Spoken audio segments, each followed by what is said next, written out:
On a personal level, I don't have beef with Misha. I just think that they are possibly the dumbest person currently making content in the furry fandom. That's all. Hello, everybody. It's Cassidy Civet. I said that I would be making bonus content for the Finn video, and this is it. So what we'll be doing today, if you could infer from having watched the other video or just reading the title and observing the length on this video, is that I will be going over every single media recorded appearance that Finn the Grifting Raccoon ever made, and I will also be reading the terrible articles that Soatok wrote that, you know, for some reason people read. But yeah, so that's basically what's going to happen here. I'm not really used to streaming or making commentary in this format, so if there are issues with the presentation of this, my apologies, but it is very rough around the edges, and we're just going to go for it. So without further ado, we're going to go in chronological order. I don't feature the Bearly Furcasting appearance that Finn made very much in the video, because this is really, really early in Finn's career, so to speak, in the fandom.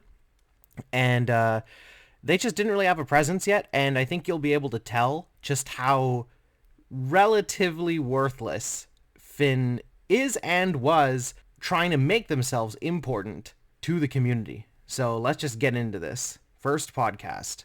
Oh, 2 new movies to watch. There you are. Yeah, I'm looking forward to it, definitely. I think it is time to bring on our guest. Yes! Oh yeah, we have a guest.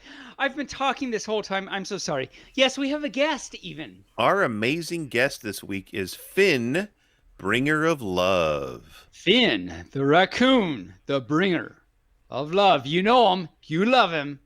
Let's talk to the wonderful raccoon. So I actually am going to jump in here and say that Finn doing the whole bringer of love thing for themselves was definitely a way to curtail any criticism before it even got made. Because you don't want to look like the villain by being mean to someone who loves everyone. Finn is the bringer of love. You don't want to be mean to the bringer of love, do you? Well, honestly, I do.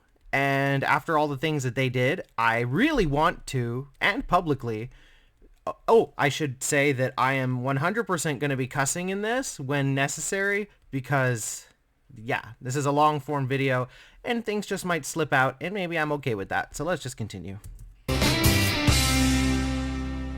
Joining us today is Finn, Bringer of Love. Again with that crap so intro. To start that right off, I want to know why you are the bringer of love. What makes you the bringer of love? Me too. I'd love Honestly, to know. I don't really know how it started out. Like, back when I joined Twitter, most of what I did was just talking to people and, you know, doing the good vibes thing, just basically being kind of a motivational speaker. And some people basically called me bringer of love all the time. So at some point, I just made it my name, and that's what it's been for. And made it yours. Yeah. That's exciting. And so I believe for a single second that the person who is a literal marketing major didn't come up with their own nickname. Give me a fucking break. It's got put into my chest like a badge at this point. I see. Whenever I hear it in the back of my head is the Beatles song, All You Need Is Love. Every time somebody says, then bringer of don't love, play that's it. what I It'll hear be in my copyright. head. if you have pudding in your chest, does that mean you just had lunch? Like that was your dessert? The pudding? Oh, Tabin. No. No, okay. No. I'm just wondering. Also, having lunch at 9 p.m. would be kind of off. Like I said, I fixed my sleep schedule. Yeah, right. So maybe like a... So as much as I love the folks behind Bearly Furcasting, Tabin, the chatty dog is a good friend of mine, and Bearly himself, the straight man to Tabin's funny man, so to speak, is also a great dude. So I don't want to disrespect them, and I have not said anything bad about them, but I will skip around the podcast a little bit to get to the meat of the topic, which is, of course, Finn's lack of credibility, business acumen, and overall lack of any value, any real value to the community. So I'm just going to skip ahead a bit. a week ago that would have been your lunch hour. I haven't officially done this yet. Hi, my name is Taben. I'm a pup. Thanks for being on the show, like Bearly already said. But I thank you for being here too and stuff. And thank you for the invite. You're quite welcome. No problem. So I have to know the devil's lettuce. Yeah, devil's lettuce. And What is I the think you're devil's going to have to lettuce? give us something about that. Yeah. So what is that? So, yeah, I think we all know what the devil's lettuce is. Taben is just a pup. It needs things explained sometimes, so I'm going to skip ahead from this bit. But you can already see the seeds of addiction have been planted well in Finn's brain if they are referencing these things so openly. And, you know, weed addiction is a real thing. Let's just be honest about that. Wait, are you asking what the devil's I lettuce don't know many things. need?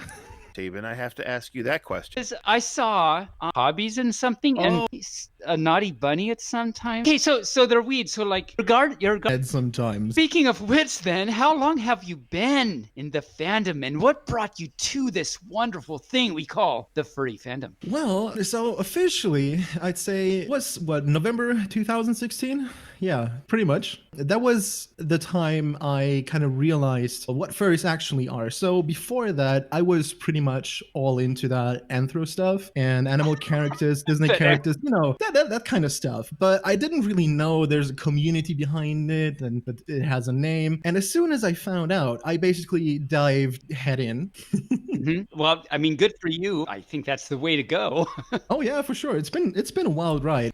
One thing I'm going to point out here, just because it was something Finn said, it's not damning at all, and it's not something I'm going to harp on, but I know that Finn is like Russian German or something like that, so it's possible English isn't their first language. I'm not going to police the, you know, the correct conjugations of the verb, but I will say that it's dove in. You didn't dived in, you dove in. Like basically October 2016, I found out, like late October, I found out what a furry was, because, you know, 2016 was the year when Zootopia came out in the summer, right? Oh, yeah. I was all over that. Ugh, And I Zootopia spent a lot furs. of time in the Zootopia subreddit. And in the comments, people always talked about furries and wow, everyone who watched Zootopia is now a furry. And I was like, what the hell is a No. furry? What is this talking about? Yeah. Watching So Zootopia I does kind not of make went you a down that furry. rabbit hole, and then I saw, oh, these are my people, bro. So Exactly. in November, I became a furry, and in December, I had my first furry Discord server. Wow, Oh, you wow, made a okay. Discord Wow. server 2 When months you after say joining? you went all in. You went all in, didn't you? I went all So in. cool. Wow. Oh, that's wonderful. We needed some fur to bring the loves at some point, so Yeah, there thank it God, is. because there wasn't any And so positivity you in the are fandom. in Germany. Ja, das ist richtig. I don't know why I say it like that, but apparently that's a very, I don't know, I did that.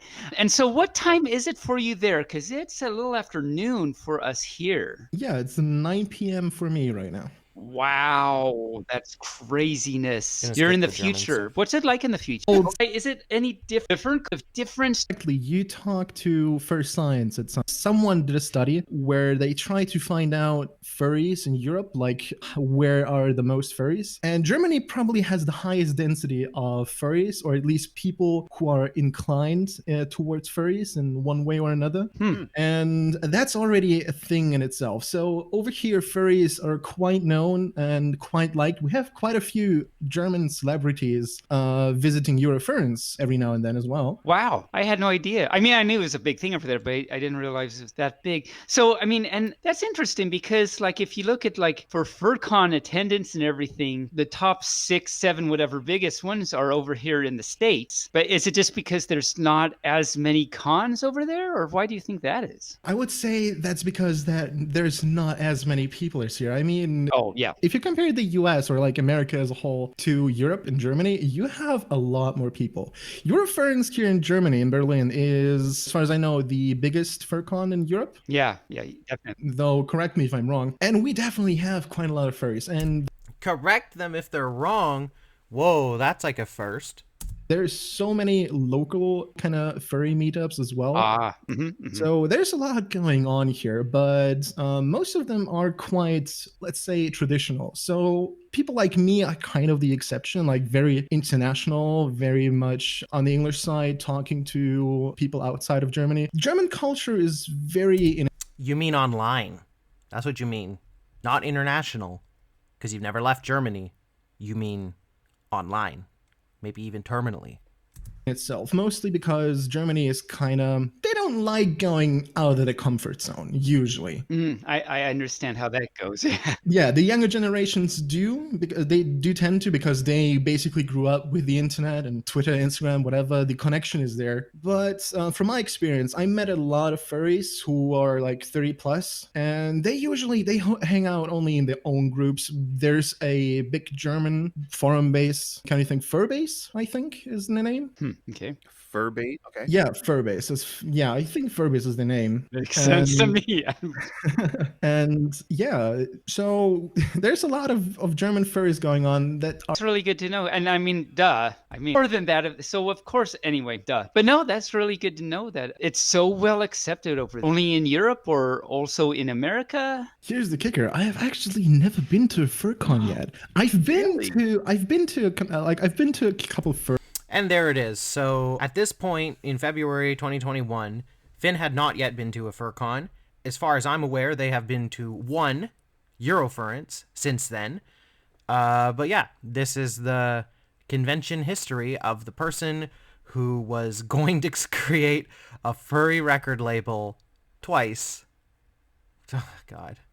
Fur meets, like a couple local fur meets and fur walks, that kind of stuff. And I've been to one convention, but that was actually an anime convention. The Dokumi So it doesn't count. in Skipping.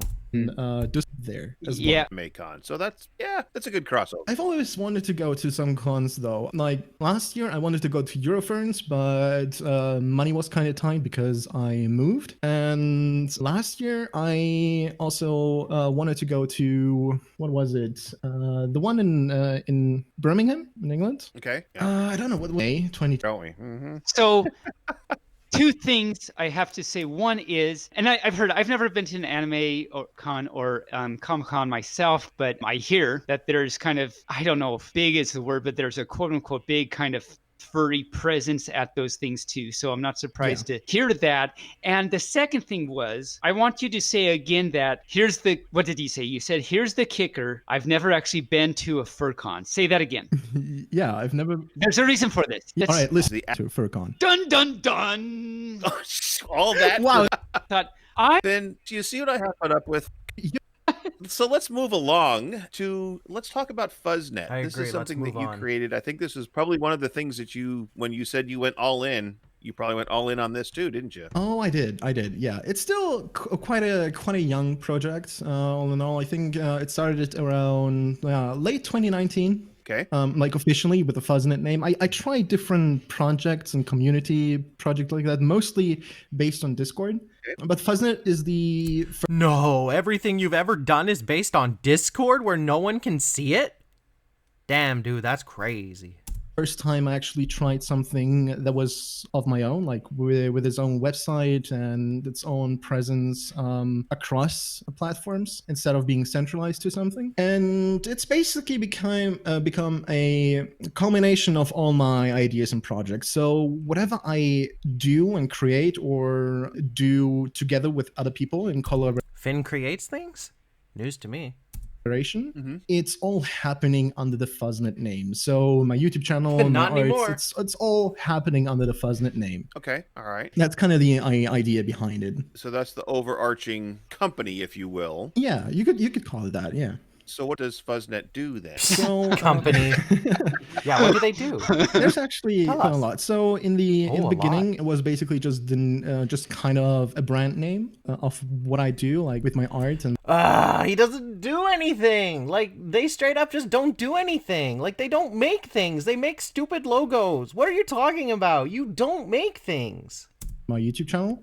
Then it became kind of a carrier for the sub projects. So the first thing I did was a Twitter account called Furries Confess, which is basically your standard confession board, which you may have seen on Facebook or Twitter before, but specifically tailored to furries, like an anonymous confessions board where you send in your confession, what you did or done or how you feel, and it's going to be posted anonymously with a nice picture, basically. So that was the first. I talked about this in the Finn video. Obviously, this is just reeks of a 2010s business idea. It sucks. It once again relies on the input of other people to create content for you to monetize and post with a funny picture. Such a great contribution you've made to this community, Finn.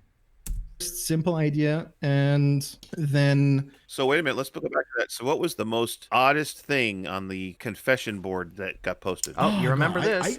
I couldn't name that. So behind the scenes, there's actually a lot of confessions which I unfortunately have to delete because either they're a too early. little overboard, like not something I'd be comfortable actually posting. Oh no. Because mixed audiences and stuff, I just couldn't post that kind of stuff.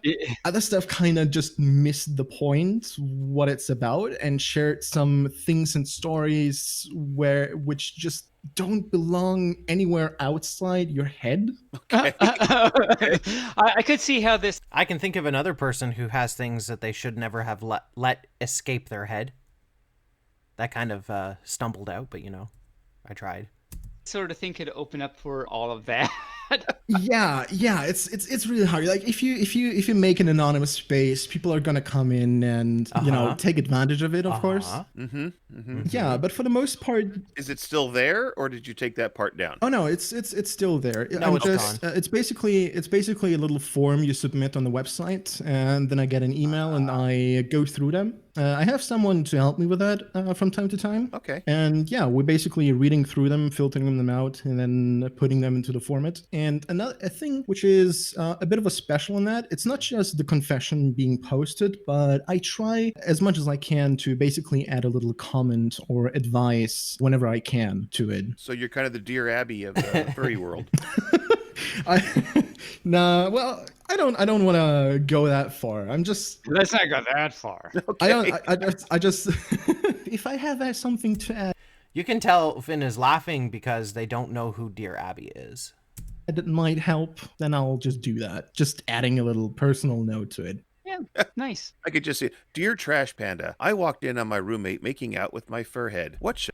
And also, we already have a Dear Abby in the fandom. It's called Ask Papa Bear. Grubs Grizzly is the OG. I'm surprised Bearly doesn't know that. Did I do? Join in, of course. Yes. Or, Dear Trash Panda, I found my dog rummaging To death. to the death, to the fluff. So, to get back to Bearly's question, what was the most crazy thing that was there? Here we go. Someone literally admitting to murder. Oh, no. Oh, no. Yes. Oh, no. Oh, sorry. Well, as you said, if you make something anonymous that they can just go around and say things, then they're going to do it. That's right. Yeah. Thank you, I think Tabin, on that note, being the like, adult. there's a couple people I've seen that tried a similar thing, like with this anonymous submissions board, and Yeah, maybe because it's not an original or unique idea, Finn. just getting it out there. I have to say, if you don't have a strong mind, like if you're easy-hearted, lighthearted, then don't do it. It's not gonna end well. Reading through all that stuff, it's like if you can't handle it, it's gonna Yeah, it's if you gonna open an really tear anonymous you down. submission Wow. thing So on the this internet, is people will sounds flood like it with something this garbage. pup Are should we not surprised? take part in. I'm a little bit of a sensitive pup. In fact, I'm a lot bit of a sensitive pup. So yeah, I probably shouldn't do that. Probably But shouldn't do that. so Tabin. thank you for furs like you that can do this, so that I don't have to No, go through actually, that no pain and thanks suffering to or furs something. like Yeah, you, it's basic. It's Finn. pretty much the hardest thing of it. Like, Negative I always thanks, even. kind of feel bad deciding what is gonna be posted and what is not. Like deciding for other people, okay, is this gonna be okay? Is this gonna make anyone feel bad when they read it? Just that content moderation. It's a really hard job, and I try my best to do it right. I think so far worked out pretty well. I had one time where let something through, which was a discussion about body positivity, body health, and that one kind of backfired. And of course, a lot of blame came onto me for letting that one pass. Well, we love you anyway. I But don't. overall, it went well. Okay, good. The love continues on. That's good. So that's a part of the Fuzznet world and music and this overarching thing. And there's, of course, lots of different facets and components to the Fuzznet world and music. What made you want to bring this? What was the first impetus? I think is the word. This is a big word for a pup like me to know. So I'm going to say it and assume I'm using the word right. What was the initial impetus for this? and how has it grown and shaped, and how does it stand today? Well, I'd say I've doesn't. always been a raccoon of ideas. Like, I'm always sitting in my, like, lying in my bed at night thinking, hey, what could I do? Like, thinking of the next cool idea that I could maybe try. I've had so many projects and servers and whatever You've that heard I this. was either part of or made myself that I at least wanted to try out and see, okay, what might people think of that? Because Wow. I always try Discord to servers. make people smile Wow. or feel good, or just have something that they can do, or if they do something, help them create it. So that's also the You don't help people create things, though. You source their creations and then you post the creations. You don't help. There is no part in this process where you actually do something besides hit the submit button. Ugh, evil raccoon. the thing why Fuzznet music basically is the thing, right? Okay. Yes. Yeah. I was looking around at that the other day, and yeah, you've got a lot of. You're allowing. So tell me if I get this right. I don't know if I got it completely right, but you have this nice big space where you can let other furs come on, and you host their music so that you can get their music out there. Am I saying this right? Yeah. So in simplified form, we kind of went away from that definition. Could call it a label, although we're switching over to Music Collective. I didn't talk about this in the video at all, but this is like the first time where Finn starts to drop the idea of using the word label and switch to collective.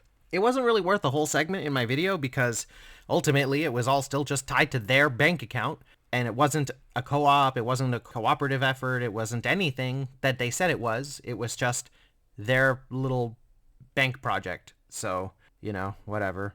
Just because that's by definition a bit more accurate of what we do. Basically, the idea behind it is that I'm using my knowledge because I work as a social media marketing manager. Ah, okay. Ding, So ding, ding. I use my knowledge and the support I have from my platform I built on Twitter and the funds I, for example, get from Patreon to basically support these music creators and distribute their music, help them build themselves up, and I can't just believe get their Finn music would get out money there, on get Patreon. heard. Yeah, I was listening to just a few tracks just this morning, and Just a reminder that I have a Patreon, and I am a lot better than Finn because I actually create things. So, you know, and I don't gaslight anyone into thinking that I'm some force for positivity. I'm a force for truth. And if you can't handle the truth, see yourself out. there's some good. I mean, we all know there's a lot of creativity in the fandom, and but I was just listening to a few random tracks and on Fuzznet music, and yeah, they're pretty good stuff. I'm glad you can help get that out. And I apologize if you said this before, but Fuzznet World, does it also host and help other artists, or what is kind of the? Oh, okay. Actually, this is like my favorite part of the video, of this podcast appearance anyway, because Tabin, like I said, Tabin and Bearly are, they're not 20-year-olds that watched Zootopia and made a Discord server, okay? They are both grown men with lives and experiences. I think they might both be at least twice as old as Finn and me, because Finn and I are the same age, at least as far as I recall. I think they're both double our age at least. So when Tabin asks, what is the difference between Fuzznet and Fuzznet World, we get some really great word salad out of Trash Panda. The Fuzznet World part of it. The Fuzznet World part is more the community part. So Community! Fuzznet World in itself is basically, I have a Telegram group. Whoa. And I have a Discord server. Whoa! I joined the Telegram group just yesterday, I think, or day before, recently. Yeah, and there the idea is just to have people connect with each other and share their thoughts and share their stuff. So I'm very open about people sharing their work and what they did, be it art or music or just any kind of ideas. Nice. Basically just the sharing is caring approach, trying to help each other Yeah, just a positivity circle jerk where criticism is forbidden. Got it. out. That's basically the idea behind it, and just connect people. I like it. That's also the way how I found a lot of the people I'm working with at this point, especially like in Fuzznet music and all that. And where I'm just looking for people who I might work with next, be it especially like artists as well, or people who draw like the posters. I'm just looking out for people, basically, just finding them there. That's great. That's wonderful. And This podcast appearance might have actually even been before Finn tried to recruit me for Fuzznet. I'd have to look at the dates again, but it's close because it was early 2021. I remember that. hi, I had a thought, and where was my fluff? It went away. Oh, look, my fluff is back. Oh well. First, I should say, since we're on that note, so you mentioned there's a Telegram group, and that's what they just search for Fuzznet World. Yeah. I'm actually on Telegram right now. So there's Fuzznet Chat and Fuzznet World. Are you both of them, or is that somebody else's? Wait, hang on.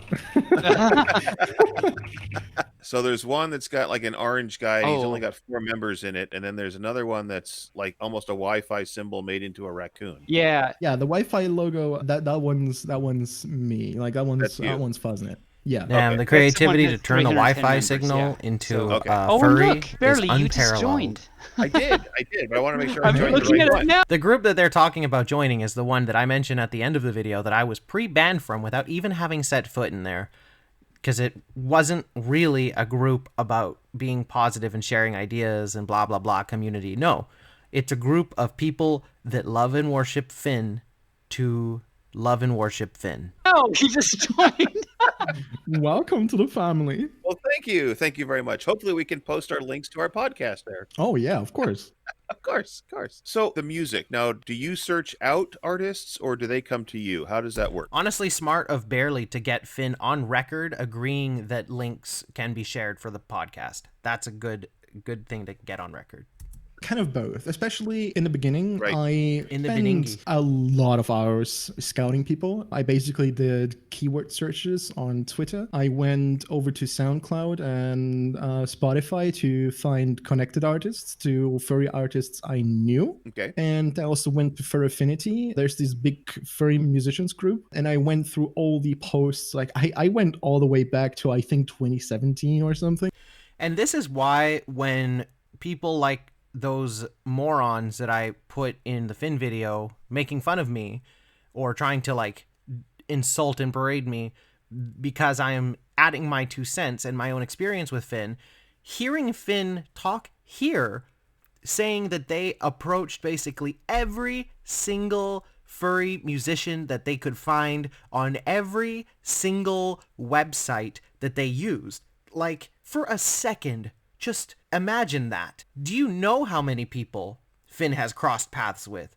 Do you know how many people Finn potentially could have swindled? And you get upset that I happened to be one of those people. The protagonist syndrome that goes on in the Gen Z side of the furry fandom, especially on like Twitter and Blue Sky, is just it sucks. It makes the community a worse place because everyone is a selfish asshole that can't see past their own ego. And that's why grifters like this are able to thrive, is because no one has the fucking balls to actually call them out. You know, at least not until it becomes publicly beneficial to get on the bandwagon of calling someone out, because then you can get the guaranteed likes and retweets, and we're moving on. And I checked out almost every single artist, and if I liked the music and I was able to find any kind of contact details, I just hit them up with a message and asked them if they'd like the idea of it and if they'd like to join. Basically dealt that out with them. That's kind of what I'm doing with the podcast. I just kind of reach out to folks and say hi. Hi. Hi. Hi. Since it grew in size and popularity since then, I might add it only started last year in September, so it's still a really? very fresh project. Yeah. I thought it was several years old. Okay. No, it's actually only a few months old.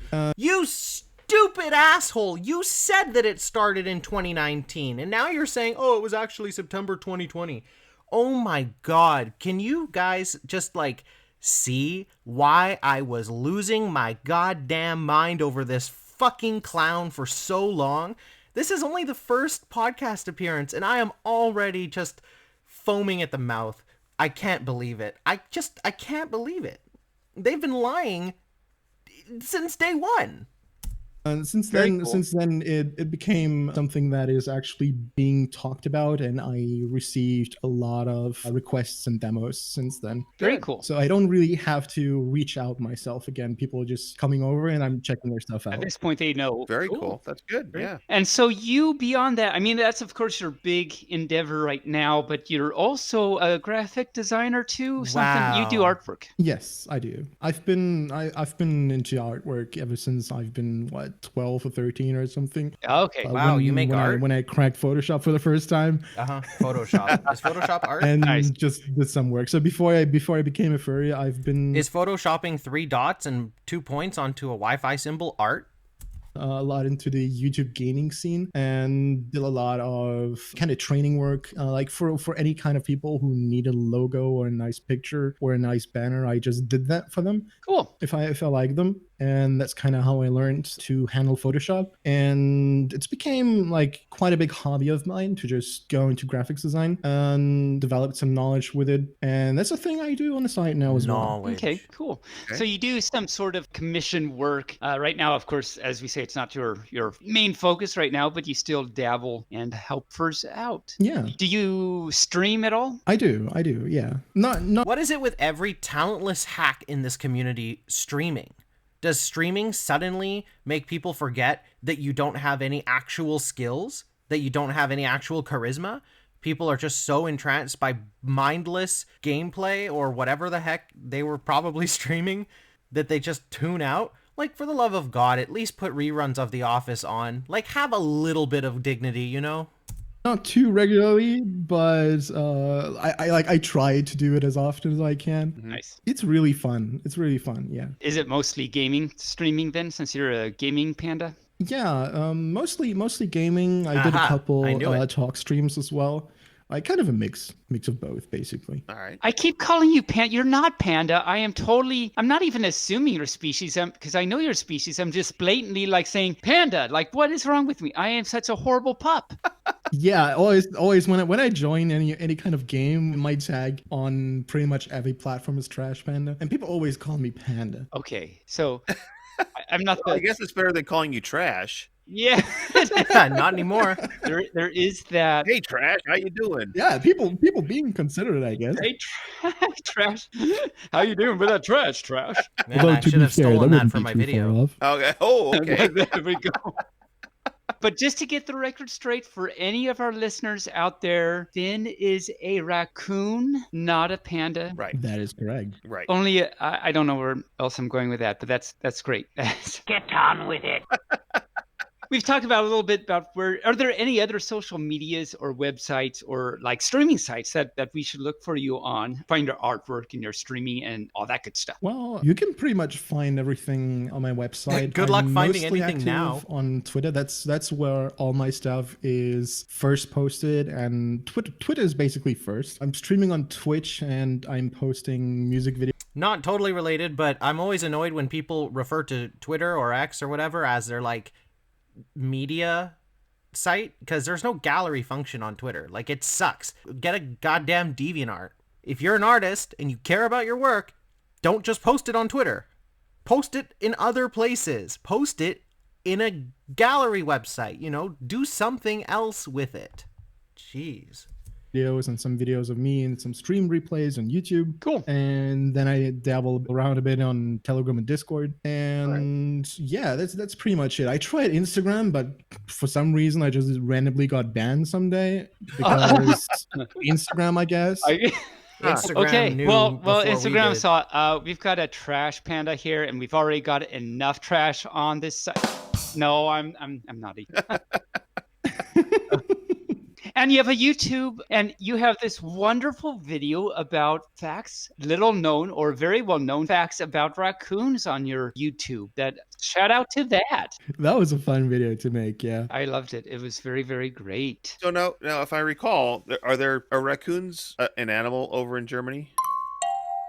Yes, very much so. Well, obviously they're an animal everywhere in the world. But what I meant was, are they? That's actually not true. Raccoons are not an animal everywhere in the world, and they're not native to Germany. Raccoons were brought over to Germany by Americans after World War II when they were stationed in like East Germany and stuff.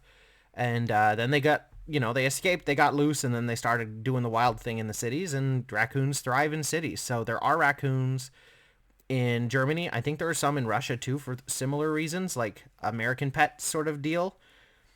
But there aren't raccoons in Eurasia or Africa. Like, that's just not a thing. Raccoons are a North American animal. There are 3 species of raccoons: the common raccoon, the crab-eating raccoon, and the cozumel raccoon. And I know too much about raccoons. They out in the wild or in the neighborhoods? Like in America, they're all over the place, and they're literally, I mean, the reason it's called a trash panda is because they get into your trash, and they run amok around here. Is that the way it is in Germany? Yeah, Germany actually has the highest population of raccoons. Funnily enough, run amok is technically a furry joke. Ask your local gray muzzle. In all of Europe. The second largest population is about in Western Russia, and all the rest is just spread out over West and East Europe. But Germany has pretty much the most of them. Like Central Europe has the biggest amount of raccoons, and they're both in cities and in the wild. Like if you go around in the evening or night, and especially like in the outskirts or anything, you have high chances to run into a raccoon sooner or later. And the good thing about raccoons in Europe is that we basically are rabies free since the 50s, 60s cool. or something. Wow. Well, good for you. Yeah. Yeah, that's a pretty cool thing. So that's a pretty cool thing. So you can run right up and pet them, and when they bite you, you can go, "Ouch! I don't have to worry." Yeah, you can find them for your trash basically without having to worry to die on the next day. Well, that's good. It's definitely a plus. So if you have to like fight an animal for trash, besides the fact that you've got other issues, at least you don't have to worry about rabies. So that's great. Right. Yeah. Are they domesticated at all? I mean, like, do people have them as pets? Some do. It's you need a license and a lot of like government approvals for that. Ah, really? Basically, like on local level, you need a bunch of approvals and licenses that you are allowed to keep raccoons, and you need to provide a home for them, like basically a big roaming place for them, which has to be checked out by an official. Oh, wow. Like they have to come to you, check the place out, and say, okay, this one's good for raccoons, and only then are you allowed to actually... Well, I mean, Germany loves regulations, like, that's fine. And they are wild animals. There are no domestic raccoons that you can just buy, So if you want to keep raccoons, what you're doing is you're not domesticating them, you are taming wild animals. So yes, needing a permit checks out. Actually have raccoons. So let's just say like that. Basically, in most of Europe, there's a lot of legal hurdles to go through to even have the idea to actually keep a raccoon at your place. Even having an idea. Whoops! I almost had an idea. I almost broke the law right there. Yeah. And the vast majority of raccoon content that you see online, for example, most of that is actually coming from Russia. Because they don't really give a shit, and they have a lot of raccoons over there, and a lot of them just keep raccoons casually, and they don't really have any laws for that. So you have like in Soviet Russia, of videos raccoon and pictures keep you see are mostly domesticated raccoons from Russia. So are they? They are not cuddly? I mean, they've got adorable little cute paws and everything, but are they cuddly? I mean, they look cuddly. I've never cuddled a raccoon. Yeah. So you see, over in Russia, people basically domesticated raccoons. So they have a lot of generations of raccoons that spend time in human care. So the videos and stuff you see from those places where they have raccoons for a long time, they are very inclined to just, cuddle and play around with you. Oh, I love it. I've seen a few videos from like German YouTubers who happen to have raccoons or stumbled across basically raccoons that kind of got off on the street or something, or just lost pups who lost their mother or anything, so they took them into care. And there's a very big difference there because they're a lot more, they're not really aggressive or anything, so they're not going to attack you. But they don't stop. They don't sit down on the couch or anything because they're destroying your living room. They don't give a damn. They're gonna jump around. They're gonna scratch around. They're gonna destroy your whole house if you're not watching them. It's kind of like me. I think we get along very well. Yeah. Yeah, they have zero chill. Zero chill. Nice, Zero chill. nice. As we're kind of coming to the end here, you are trilingual, Thank which God. means for those that are listening that you speak 3 languages. Which means that it's very That's hard to right. even try that. Right. Oof. That's 3 tongues. That was Taven, a very 3 bad tongues. joke that I Try, just said. Yeah. Right. So Yeah. for our listeners, I would like you to say the following phrase. No, you already say it. We don't have to say it in English. But so Taben is a good boy and he loves raccoons. So say that in Russian. God, it's hard just translating that off the bat. Basically, Really? Okay. Okay. Taven on хороший мальчик and what? He's a Taben good is boy a and good what? boy, and Taben is a good boy, and he loves raccoons. И он очень любит еноты. I accept. I don't speak Russian, but that sounded hella rusty, my dude. And then what would that be in German? What would that sound like in German? Taven ist ein richtig guter Junge und hat Waschbären sehr, sehr gern. I will trust you Wow. on that. And I must say, all your accents are very, like, your English is really good. Your Russian, I don't know anything about Russian, but to me it sounded really good. And believe it or not, your German sounded really good too. Well, that is the country he lives in. To be fair, my Russian is very rusty. I can tell. It's been a while since I actually got to speak it. When I was a bit younger, I actually spent some time in Russia a few times. Back then, my Russian was a lot better. Nowadays, if I actually speak to... I must have missed this in my first pass through in the podcast. I guess Finn has been to Russia, so make that, 2 countries, Germany and Russia, and no furcons for now. Give him a few years. Native Russian, he can pretty much instantly recognize that I'm German. I see, I Yeah. see. It's kind of like how in France, if you go over to France and speak French and you're American, for example, I'm sure probably anything, but they know right away, like, oh, yeah, Americana. Yes. Yeah, it's actually always funny because when I speak to a native Russian, when I start speaking Russian, he notices that I'm just gonna skip German, this and then part. is, You oh, damn, I'm Dude, then again, I like that sound you just made. It was fun. Yeah. Yes, I like it. Okay. So there's the first thing that we now know about you that we didn't know before. Yeah, you see, it's kind of a dilemma because I enjoy the spotlight, but I also hate the spotlight. So if someone No, you definitely enjoy the spotlight.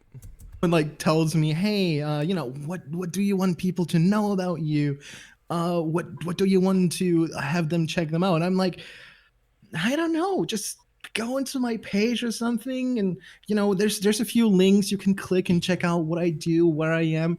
If anything of that speaks to you, great, cool, that's nice. But you don't have to. It's fine. I'm not going to force you to go to my website. I mean, come on.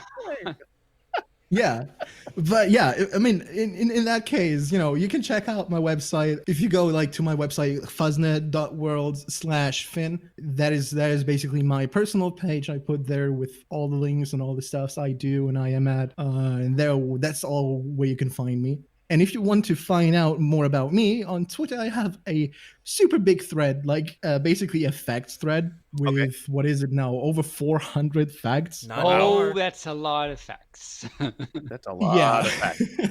It's Man, I almost wish I had seen that fact thread because I bet there would have been a lot of crap in there too. a long thread. Wow. It's a long thread. Yeah. Is it hard to find? I mean, like, because Twitter, right? So, I mean, how can you find that? How you can find that? You search Twitter and then it comes right up, Taben. I have a pinned tweet on my profile Oh, I see you have it pinned. Okay, that helps. with a bunch of links. Yeah, and at the bottom there's this one card with one like equals one random fact. Oh, I It's saw that. 1,000 likes. Okay. It's just a huge I list see. that goes just on and on and on. I saw that, but I didn't click on it. So I guess if I would have like done the clickies, I would have like answered my own question. But now we know. Yes. So we always end our sessions with our guests asking them for a wise word of wisdom to our listeners. And I started calling it your parting shot. So what is your parting shot to our listeners?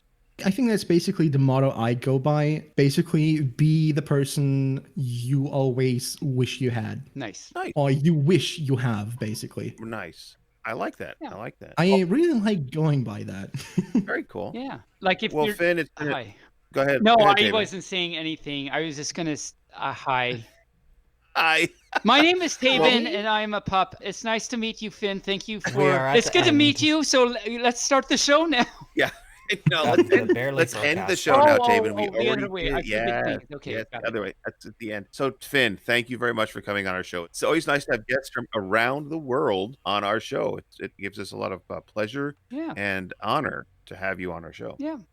What honor. I am Honor. honored to be here, guys. So, like, from my end, big thank you for inviting me, for having me, and giving me a spot. And lovely greetings to all the people down out there who are going to listen to this. We have so much mutual Yes, honor right now. all the It's people just- that will I continue feel listening honored to by this. all the mutual honorship. Yeah, we're basically bowing down to each other so Yes. much I that we know, hit our it's heads. not- That's right. We hit the floor. I can't even bow any lower. Okay. All right, Finn. Thanks a lot. We're gonna end this now. And Bye-bye. bye, Bark. Thank you. See you next time. Bye. Bye. All right. Well, Well, Trash Panda, who's not a panda but is a raccoon. What a great and he's guy. not a trash either. He's not trash either, but No. very fun to talk to.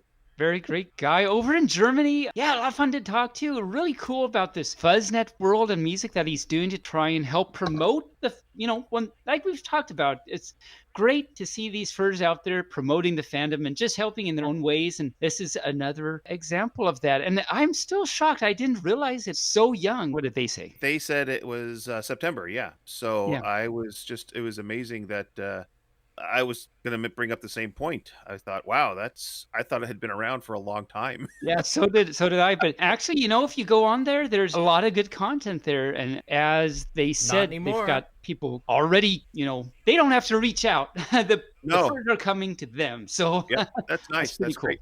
Yep. Very cool. Very cool. So now it's time for Yeah, okay, so that was it. What to say about the first podcast appearance that Finn made? Well, it was definitely not going as far into the weeds as you will see in later podcasts as to the details of the label and what it is they exactly do, or sorry, collective, not label. And they also didn't beg for donations, so that's a nice change. Let's see how long it takes before the begging starts. We're gonna go to the Misha video now. Hi, Misha. Hi. You and your stupid face and your dumb content that sucks and is poorly researched. There was something that he said in one of the either the Fuzznet or the Aural Alliance video that is going to crack you and me up when it happens, and you'll hear it. Here we go. It's time to roast Misha B Barkin's Fuzznet video. Heyo everyone, Misha B Barkin here. It's easy to find furry artists, animators, and suit makers, as well as various other art forms, but one of the more obscure arts in the community is music. Sure, we all know of Foxes and Peppers and Scratch 22, but... It's Scratch 21, you fucking idiot! Oh my god! I mean, like, I can debate about whether or not Scratch 21 even is furry music, because I would say no, because it's just a cartoon band that is entirely created by one person who is just a career voice actor and not a furry in any sort of public sense. So, Scratch 21 uses the aesthetic of being cartoon animals, but they are not furry in that there is no actual furry in or part of the band. The closest they come is the fact that they keep working with Pimations and shelling out all that money to get those really nice animations, because Pimations is furry as fuck. But other than that, Scratch 21 is just not furry. But let's continue. 12 seconds into the video, and Misha already just not even able to use Google. What a fucking embarrassment. Can you name any more than that? Music has always been Cassidy Civet. Stream Cassidy Civet on every platform, even Spotify, even though Spotify's evil. more distant art type in the community, which, when you think about it, is quite odd, considering how much we all listen to and consume music. I guess it's just easier to spread and consume visual media than it is to share auditory media, but there are people and websites who are hoping to help with this problem. As a musician myself, I was more than excited when Finn the Raccoon reached out and asked me to talk about Fuzznet, a furry site for music. This video's So there you can already hear that it was Finn that reached out to Misha to do this first video, apparently, according to Misha. So, you know, I wonder where this will go. going to be split up into two sections, describing Fuzznet and talking about its goals, methods, and my opinions on it, then hearing from the creator Finn themselves. So what is Fuzznet? Fuzznet is a site started and ran by Finn the Raccoon. Their usual handle on a lot of sites is Trash Panda. That's with 4 A's. Yep. They're an artist, as well as an avid music enjoyer. They say that they're an artist, but I have yet to see any art that's not just a logo. Art, music, love, motivation, memes, videos, help. Visit these websites that are all down. They're all dead. They're all gone. Good. To sing and can carry a tune on a guitar, but they aren't a quote-unquote professional musician No, to they're the not. extent that others may be, but their expertise lies in helping others create and promote their craft. Fuzznet started in 2020 and features furries of any genre and will continue to grow in styles, groups, and more. There's over 50 Oh, will it continue to grow? Because, I don't think so. artists and 380 songs. So far. The site also 50 artists? has an upcoming tour. There's over 50 artists and 50 artists on Fuzznet? Oh my god, Finn, you have to stop. 380 songs.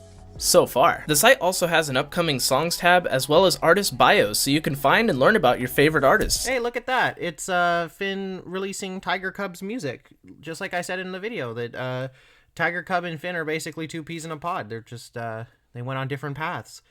I wonder how many of these artists still have music released through Aural Alliance. Suspicious. And maybe even discover some new ones. It's a really awesome idea to group together furry musicians and have furries be able to upload their music, share it, and listen to everyone else's. I became aware of Fuzznet through the Bearly Furcasting podcast, as Finn talked about it on there, then later messaged me and asked me if I'd be willing to discuss Fuzznet on here. Oh, there you go. Acknowledge Bearly Furcasting. Because it came first, chronologically, remember? Also important to note, you don't have to be a musician to log in and enjoy. You listen to your music on Spotify even if you may not be able to carry a tune, or you may enjoy digital furry media while needing a prayer to draw a half-decent circle, and Fuzznet's no different, so enjoy. So what is their goal? This is taken straight from the site. Music is one of, if not the most I referenced this section at least one time in my video where because it's just Misha literally it's Misha literally reading off the Fuzznet website's like about section, and it's just crap for most of it. So I'm going to be stopping this video a lot to talk about it. But also, you've seen the part where Finn calls it a charity, so I think, in my opinion, you've seen the worst of it. But we will dissect this because Misha so graciously read every damn word of it to us, so let's go through it. underrated and ignored creative section of the furry community. I think it's fairly true that music is one of, if not the most underrated part of the furry community, right up there with furry writing. I think it's severely underrated, but that's not something that this fucking raccoon is going to fix from Germany with other people's money. This is explainable by the fact that from all categories of creativity, music is far away from what you would think of first when thinking about furries. For the most part, That's if true. it wasn't for furry album covers, oddly persona-like names or occasional lyrics, See, like, this part is kind of my entire argument. Like, when I say for something to be furry music, it needs to have either furry artwork on the music, a furry artist's name, or furry musical themes. It's hard to tell that something is furry music when the only things we have to tell are the furry artwork, the musician's name, and the lyrics. Like, come on, what else is, like, yeah, that's kind of it. Like, why are you so determined to strip everything that makes furry from the furry music? Oh wait, I know why. It's so you can make more money. there isn't really anything to connect the dots. Due to this, furry musicians have it especially hard. The normie side of the music industry is already saturated enough, and the furry side I doesn't mentioned pay this enough in the attention video, to too. things that aren't cool cartoon animals. Well, yeah, maybe we should be using cool cartoon animals then. Finn and Misha and everybody who makes or wants to make furry music, maybe cartoon animals are the fucking point of being furry. Moving on.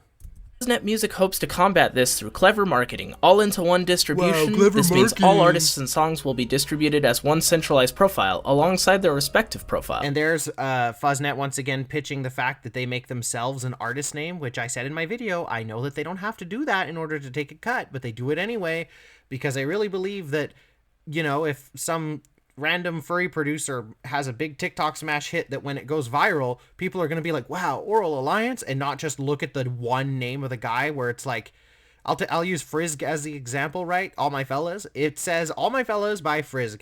Do you think it would make that much of a difference if it was All My Fellas, Frisk, comma, Aural Alliance? Do you think Aural Alliance would benefit in any way? Nah, not really. Unless you're an idiot and delusional. Continue. And using our already established platform for promotion. With a few exceptions, we are looking for artists that are above beginner levels and didn't get the chance or didn't have the possibility to distribute by themselves. We are here to help. There's no... What are you talking about? With a few exceptions. So you have some amateur hour people on this label? Okay. And didn't get the chance or didn't have the possibility to distribute by themselves. Why not? Is it because they're not ready? There are free distributors out there. We already went over this. You sell it like you're doing people a favor, but if they had work they were proud of and ready to post, then they should have done it themselves. It kind of makes everything that Fuzznet and Aural Alliance ever released seem like, you know, afterthought slop. Like it's not actually the work people are proud of. Continuing on. All of our services are completely free to members. We release music under CC BY 4.0 for use and support by other creators onto a unified profile, in addition to your own on all major platforms. So far, we've got about 40 plus members on board and over 300 songs released. Interesting that it's 40 plus on the Fuzznet description, but Finn said 50, or Misha said 50 earlier. Someone said 50. You heard it if you've been watching this video. Someone said 50. Under our roof. After around half a year of operation, we reached 550 to 1,000 listeners and 13,000 streams per month on Spotify alone, with steady growth that benefits the whole team. Wow. We publish everything you want. Wow, 13,000 streams among 300 songs and 1,000 listeners for 50 artists. That's like 20 listeners per artist. That's pretty good, right? Want to publish, single or album. We're taking care of pretty much all logistics associated with creating your music. It's to some extent a charitable service in the sense that there's no cost to you. But what you receive is professional help in promotion, assistance in designs, music distribution, features on our channels and pages, SmartLink pages, and a collaborative space on Discord with our other members. Oh my god, a collaborative space on Discord, guys. Oh my god, I'm on a real record label, guys. I'm on a Discord server. For project updates, communication, and to use as a resource hub. There's a few extras here and there as well, like a cloud mastering license and splice access, though other extras depend on available resources at the time. The royalty cut we ask for is less. I actually like that. There's a few extras here and there as well, like these two things, and others sometimes.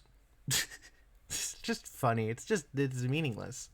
Or on par with the rest of the distributor industry, apart from... Okay, so I need to go into this too. The royalty cut we ask for is less or on par with the rest of the distributor industry.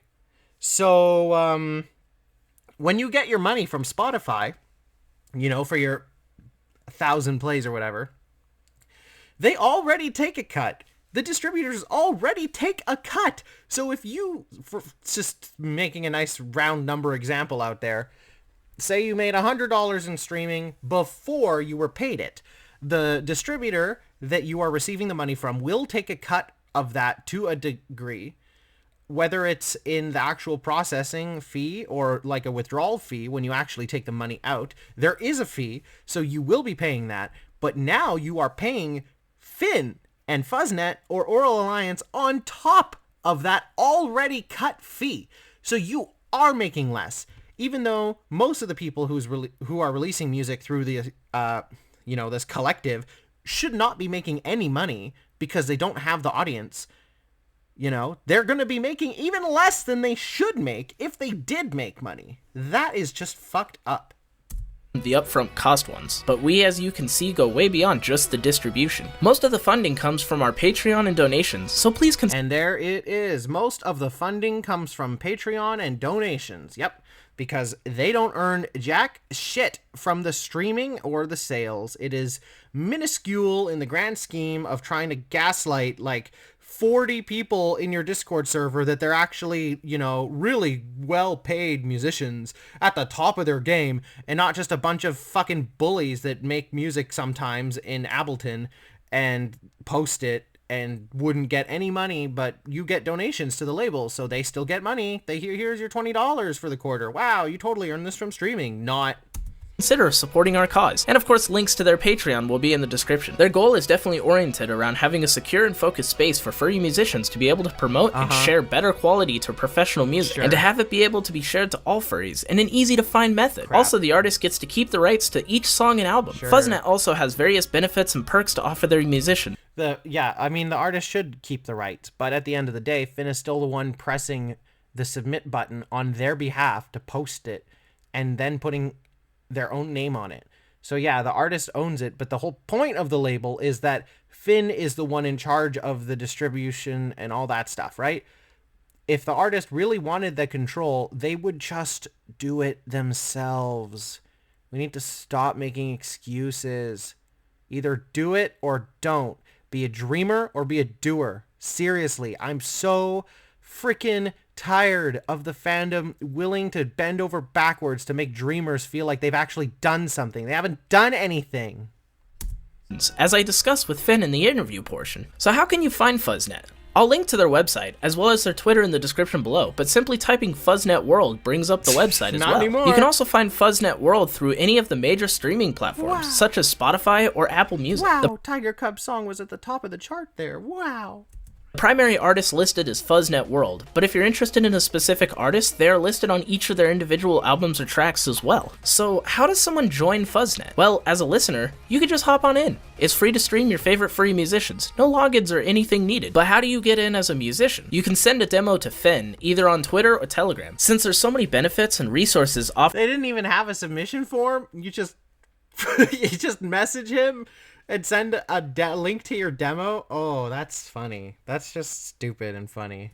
offered through Fuzznet, unfortunately the ability to allow everyone into Fuzznet's program isn't possible. So we're to the end of part 1. That's right, I'm lucky enough to be able to have the second part of this video be an actual interview with the wonderful Finn Raccoon themselves. I'm beyond humbled to be given this opportunity to talk to someone so amazing and so wanting to spread the wonderful art that is furry music to the world. We hopped on Discord and did an interview much like a podcast. The rest of this video will be in that style, more of a podcast-esque, with little to no cuts or editing. Also a side note, trying to find a time to do this was a bit tricky. They're located in Germany, so their time zone was way different from mine. The interview took place at 12 p.m. my time, which was 9 p.m. their time. Anyways, without further ado, here's the wonderful Finn Raccoon. Wow. Hello everyone. Wonderful. So I am joined by the wonderful Finn Raccoon. Go ahead and say hi. How many times have we said wonderful? Hi. Alright, so I'm just going to go ahead and ask you a few questions about Fuzznet, so that you can self-promote a little bit.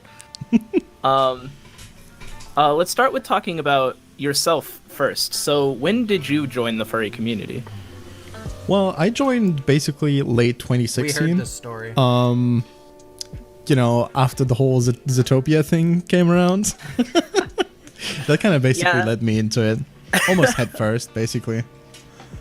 Yeah, I think, I don't think I became a furry until like 2018 or 2019, but that definitely set the roots for me as well. What is your activity in the furry community? Well, Good activity question. like in terms of existing in it, I guess basically I'm devoting 99% of my time into it. Like I'm basically I'm not doing anything else if I don't have to. What? What kind of answer I is mostly that? just hang around on Twitter, I guess, and with friends.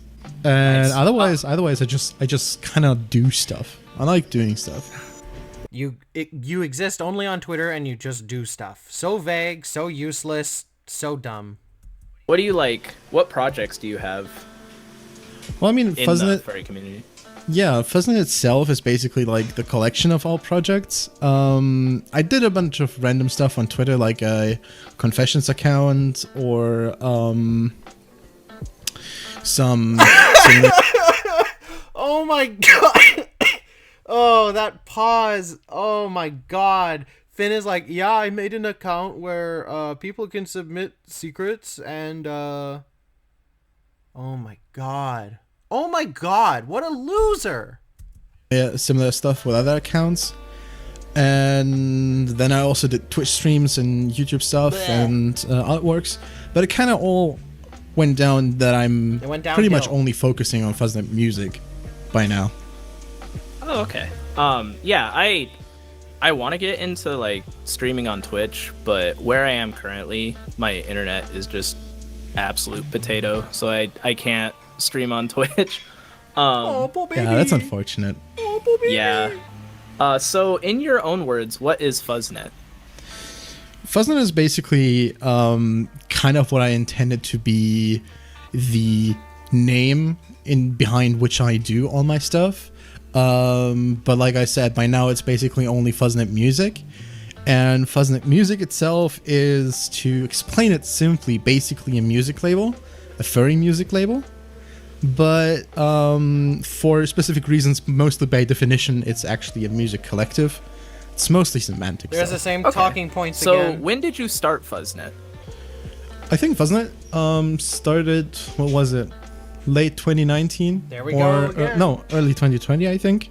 I'm not too sure actually anymore. I lost. It's your label. You picked the name, you bought the website domain, you made the accounts on social media. How do you not fucking know when you did it? Did the weed really bake your brain that badly, Finn? Jesus Christ. My concept of time by now. Not gonna lie. Oh, I think we all did. Yeah. So definitely not longer than 2 years though. And in the beginning, it was just art and YouTube, I guess, or Twitch. Yeah, when did it shift to Fuzznet Music, or when did that become one of the primary focuses? That happened in September last year. So, Okay. what was it? It's 9 months now? Yeah, 9 months. Oh, is it really? Yes. Oh, wow, That's how yeah. time works. We are halfway through 2021.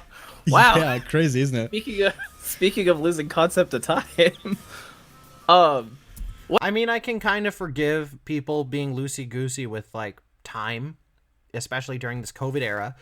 But, I mean, as an adult, as an adult person that is the same age as Finn and Misha now, all I can feel is time. Time is slipping away into the future, as they say. I don't know. I like, you gotta be able to remember your own, like, group, collective details, right? And how come every time Finn gets asked, what is Fuzznet, it feels like they're coming up with a different answer or a different way to explain it? How do you not have an elevator pitch? Aren't you a marketing major? Shouldn't you have the talking points down? You just repeat a bunch of crap that's kind of relatable, but there's no substance to it. There's never substance to it. what inspired you to start Fuzznet, and by extension, what inspired the Fuzznet music portion of it? Money. Well, think of furry music. What's something that comes to mind to you when you hear furry music? Cassidy Civet. I honestly, Cassidy Civet. like, I can only think of 2 or 3 artists Cassidy that fall Civet. under the label of furry music. Yeah, you have like 2 or 3 artists that you know about, and then you Yep. also have the meme songs, like all the single Oh, furries, right? Oh, no. But see, exactly that's the problem. I'll let Finn ramble on in a moment. But people always bring up all the single furries as a, thing to rag on. And I agree. I think it's an abysmal piece of pop culture garbage that was like, I love the original song, Single Ladies. I'm a big pop music fanatic. And that song is just techno trash. The instrumental is chaotic, atonal, bleepy bloopy mess. And to try and turn that, which does work in the context of the song, into like a freaking, tickling the keys on the piano kind of like lounge song, which is what you're going to get when you get like Foxamore to play the piano on it.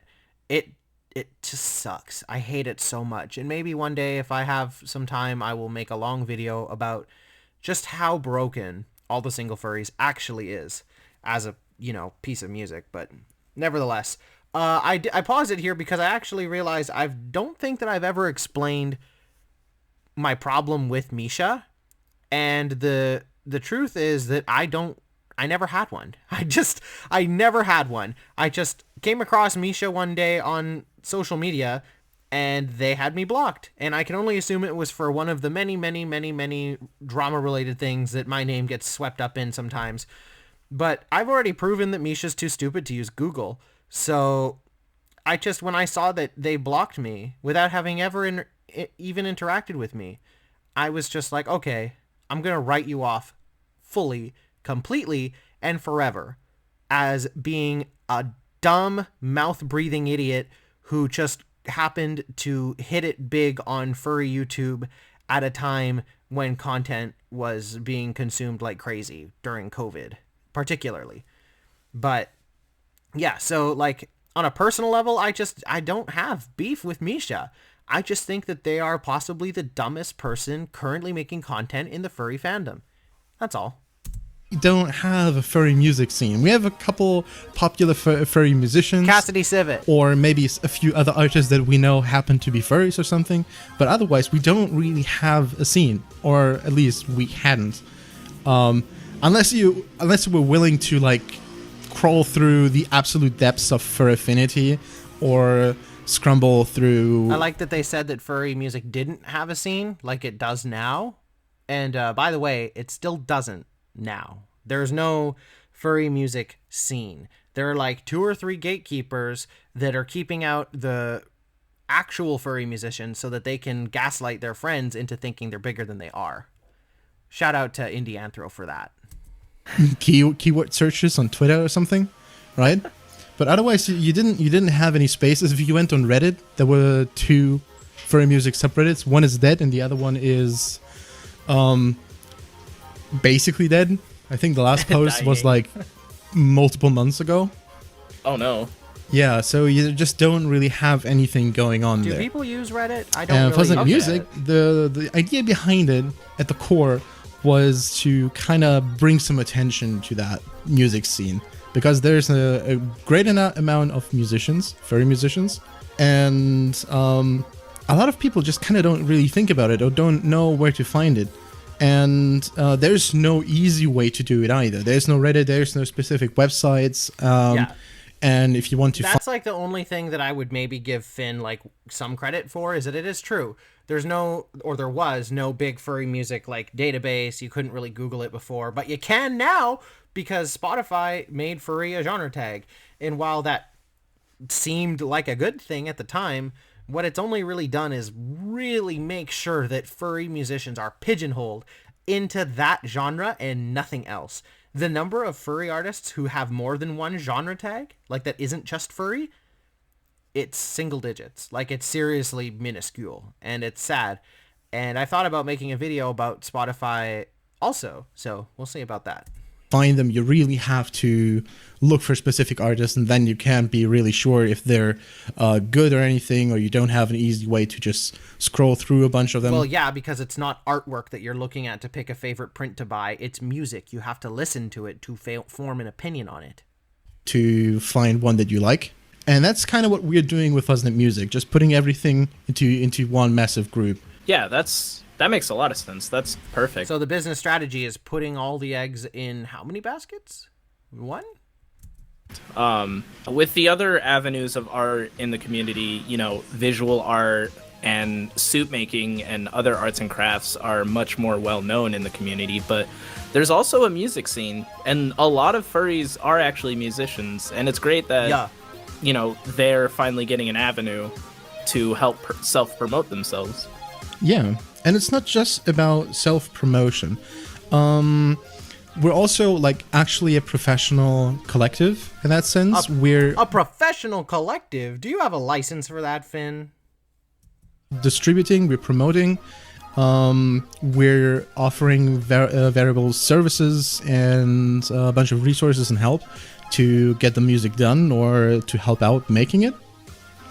So you have just a lot of options. So for the most options. Especially smaller musicians, they either couldn't afford releasing the music on Spotify and other streaming platforms, maybe YouTube, usually SoundCloud, or most of them only were releasing on Fur Affinity, and we all know how much sense that makes if you want to get your name out, right?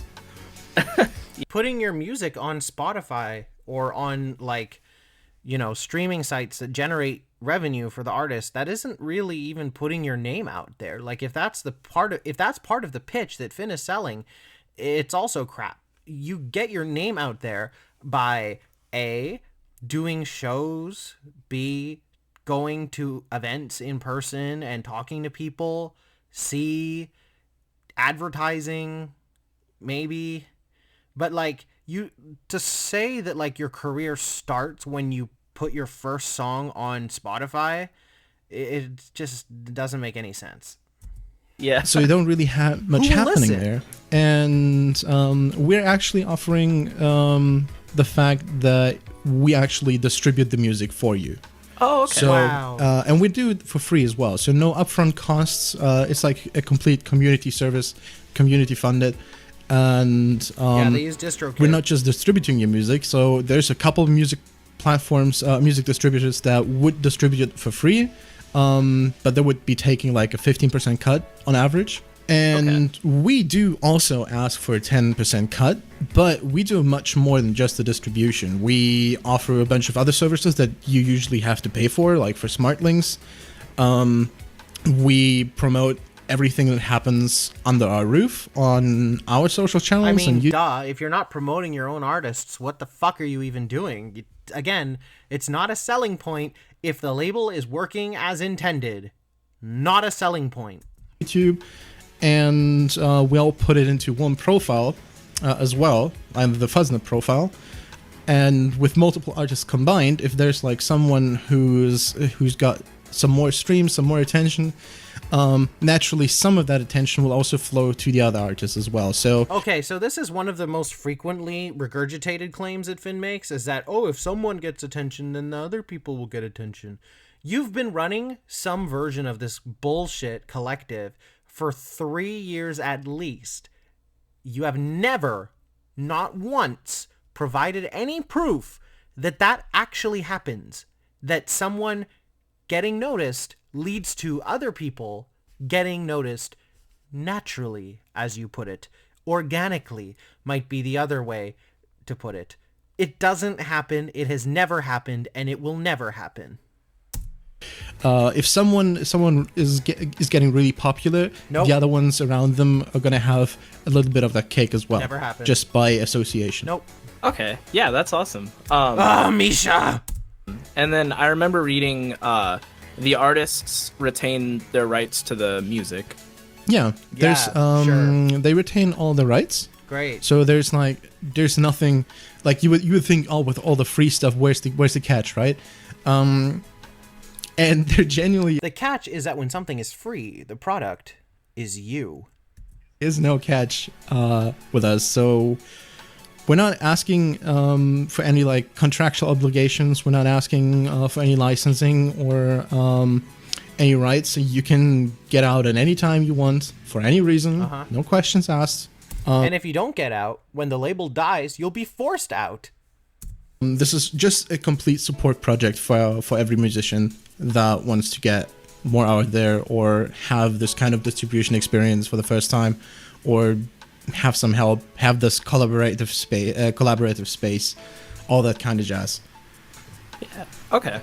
Yeah, that's really cool, actually. All that jazz, baby. And then, how do you join as a listener? Is there anything you have to do, or do you just log in and boom, you're able to stream the music? It's just on streaming. Well, joining as a dude. listener, you don't really join. Yeah. We're releasing our music on pretty much every streaming platform: Spotify, YouTube, Amazon, Apple. You know, all the kinds of ones. Anyone that are in any way relevant, right? Yeah. And you can find us there on the Fuzznet world on Not absolutely anymore. every platform. Not anymore. And Oh, wow.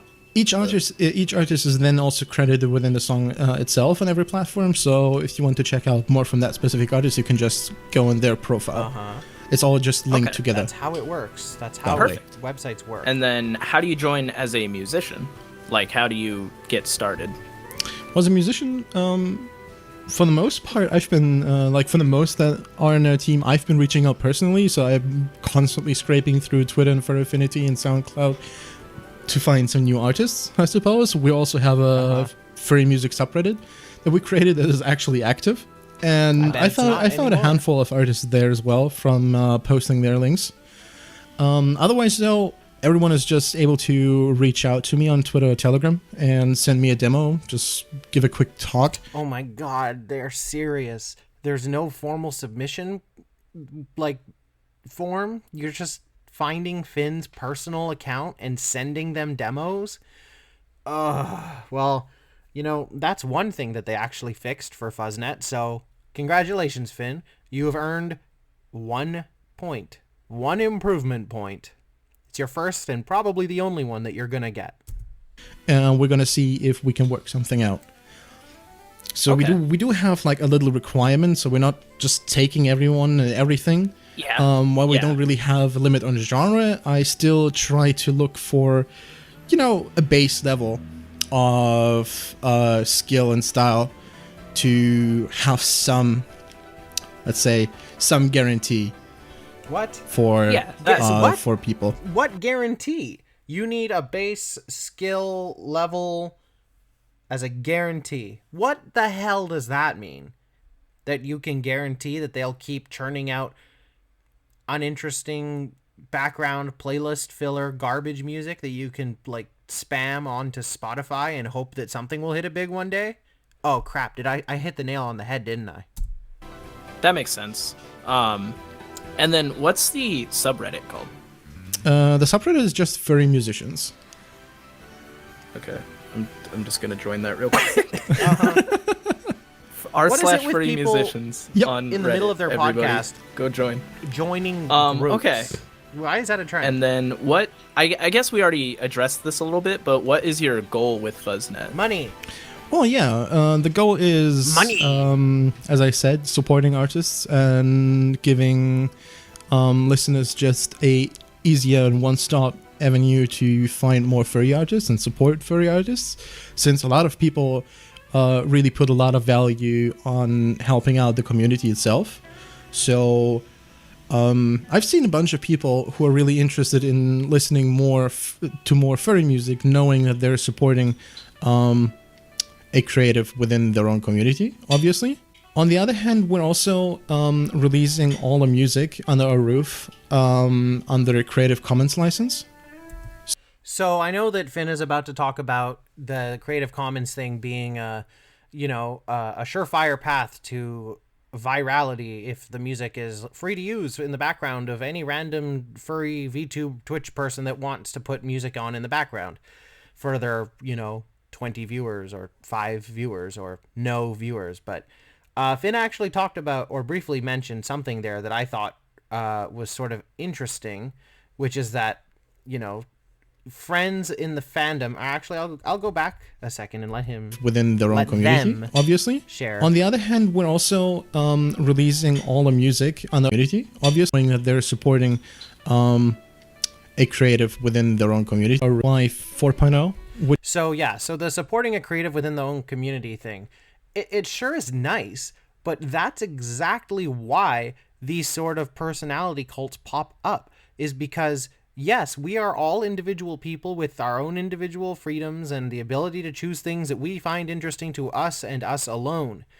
And so when you're in the furry fandom, you feel partly obligated to give people the benefit of the doubt or to give them a try because you see the cartoon animal and you're like, aha, I like cartoon animal. I will check this out. But then when, of course, the inevitable furry drama rolls around, now you've created teams. You've got people fighting and arguing with other people as to who is and isn't the real musicians. You've got liars and grifters trying to inflate their numbers to seem more impressive without having really put the work in. The furry fandom is perhaps the most vapid and shallow community on the internet. As if, being already fully entranced by images and artwork and just literally appearances wasn't enough. I'm tired.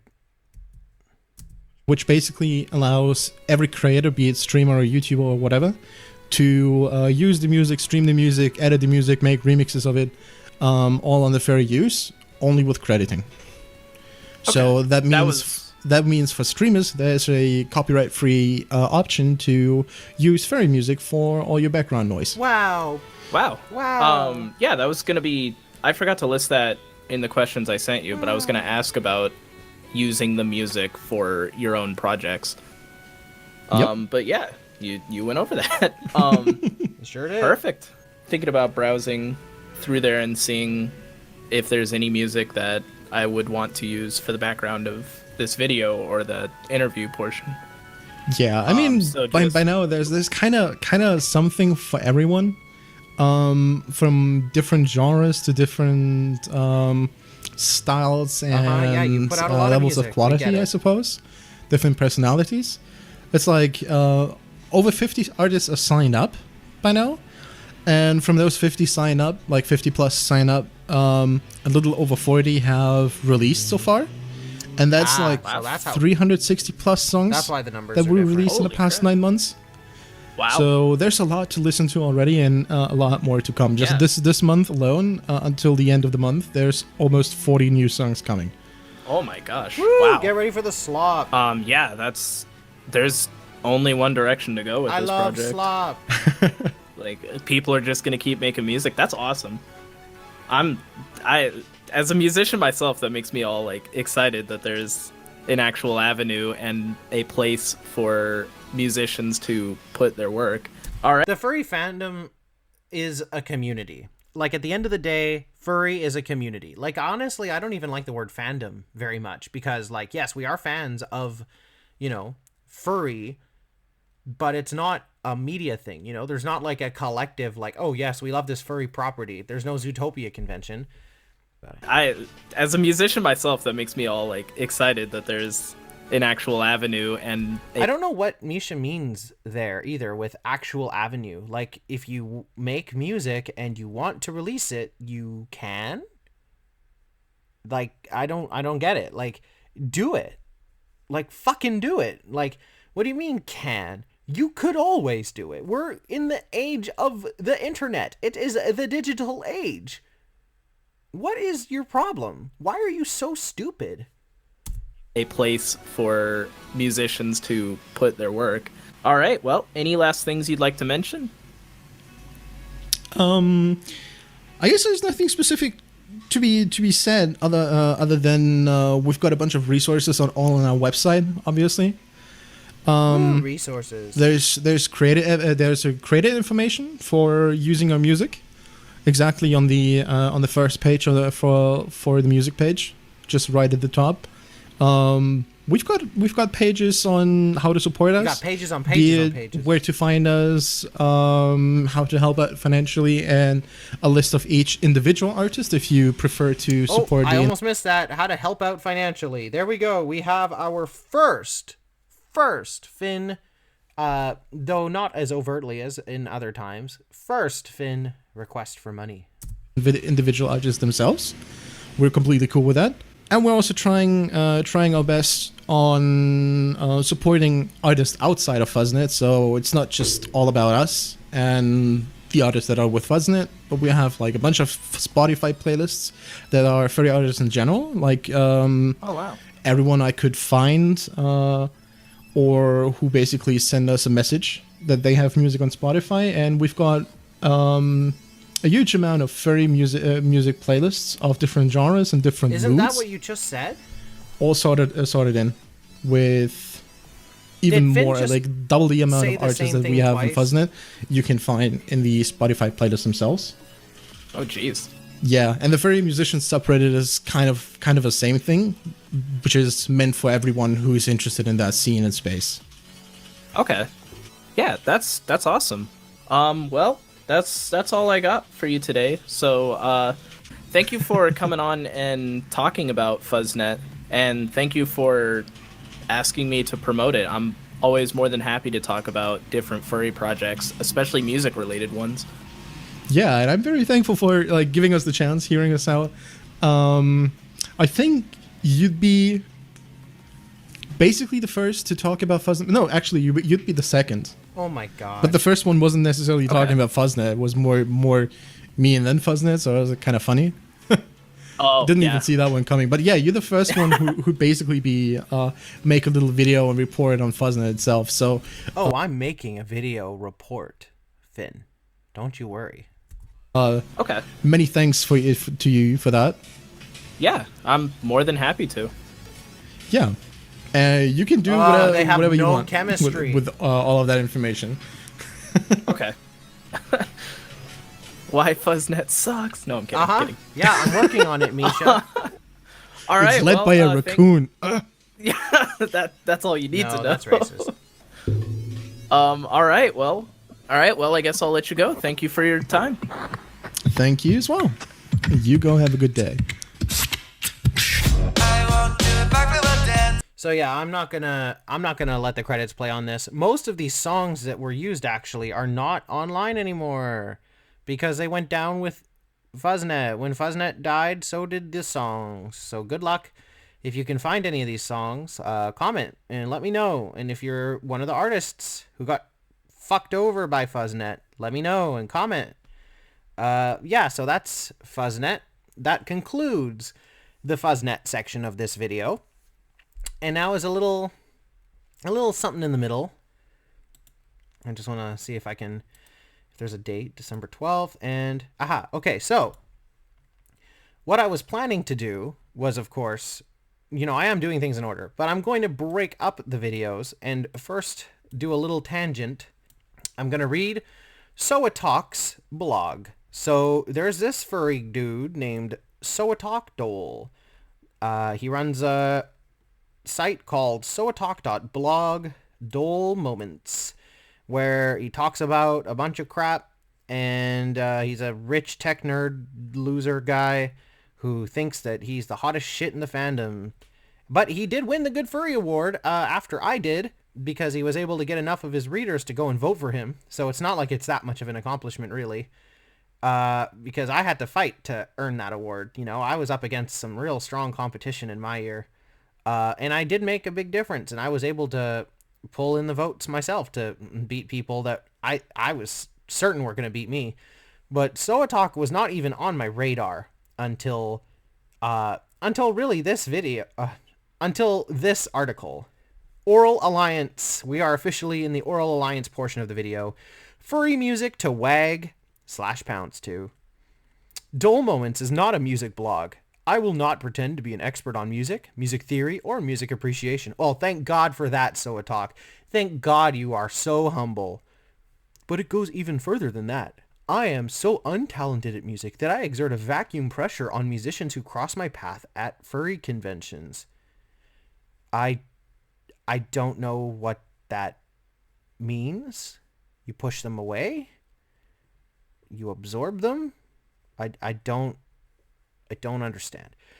Regular readers of my blog would expect that, should I ever discuss any topic that intersects with computer audio, it would probably involve leaking the contents of encrypted voice chats through, like, compression oracles or something. What the hell words is he even saying right now? Not today, though. Instead, I'd like to introduce everyone to the Aural Alliance, a furry music label that aims to disrupt the perverted economics of the music industry. Oh my god! The perverted economics? How are they going to disrupt it, huh? Move fast and break things? What is Aural Alliance? To answer this question, you first need to have a vague sense of how traditional music labels and music industry contracts work. The music industry uses predatory advances and crooked accounting to keep artists in debt. And they link to a Vice article, which I have not read, but it is mostly true. The music industry is incredibly scummy. And, I might be a pop star, but I've been in my fair share of bad, predatory, music-based relationships. Cough, cough, Clace, cough, cough. This predatory behavior isn't exclusively weaponized against Black, Indigenous, and people of color artists. It's used against queer and disabled artists too. What? Is this? Okay, so I guess it's the Vice article that focuses on BIPOC musicians and how they're impacted negatively by the labels. But I mean, obviously BIPOC people are gonna have a tougher go at things than white people, but the labels fuck everybody over. Like, maybe I'll have to read that article and some of this will make a little bit more sense, but like, record labels famously fuck anything that moves over. They want your money. They could give a fuck if the money is coming from a white artist, a black artist, a gay artist, a handicapped, disabled artist. Doesn't fucking matter. They want the money. So I guess I'll have to see what that is about. But anyway, let's continue. Unless you have star power, you'll take what you can get, because there are dozens of hungry upstarts ready to seize your opportunity if you hesitate to take it. And chase the carrot, mind the stick. I mean, you can acknowledge that the stick is there, right? Mind the stick. You're not being beat with it. The Aural Alliance is a rejection of this traditional dynamic. Oh my god. Oh, look, it's the snazzy graphic. Oh my god, I love a snazzy graphic. I bet idiots that foam at the mouth with excitement to read the next Soatok blog love stupid graphics. So let's see. We've gone over this in my YouTube video, but it's the same crap here. Make everything look like it's the same size going into the label. Royalties, sales, donations, everything's the same size. And whatever the label makes, 60% shared to the artist, sure. 40% for the services. Wow, crazy. And then look, actually the artist services basically are also a payout. So really, if you think about it, the artists earn all the money. But, they're not putting the percentages by here because, like I said, it would amount to 5%, 5%, 90% donations. They were so astroturfed by the rich furries that were giving Finn money. And you know who one of those rich furries was? It was Soatok. And we're going to read this whole thing, and I don't think that Soatok even acknowledges once that he gave a fuck ton of money to Finn. At least 1,000 or so. At least. But let's continue. Traditional music labels will lend you money to cover the production costs of a musical work. Music sales will then be used to pay off your loan before you ever see a dime. That's definitely that's not untrue. That's kind of how the label works. Aural Alliance straight up distributes 60% of its income to all artists equally and uses the remaining 40% to cover operations. And here's a tweet from Finn through Aural Alliance Twitter, archived because all the tweets are dead now because Finn killed a lot of the accounts. So a lot of these links don't work as well as they used to. I'm honestly surprised the link is even working here. But yeah, like here's some more of the same crap. Just kidding. We also barely 2 months in. How the fuck 2 months in?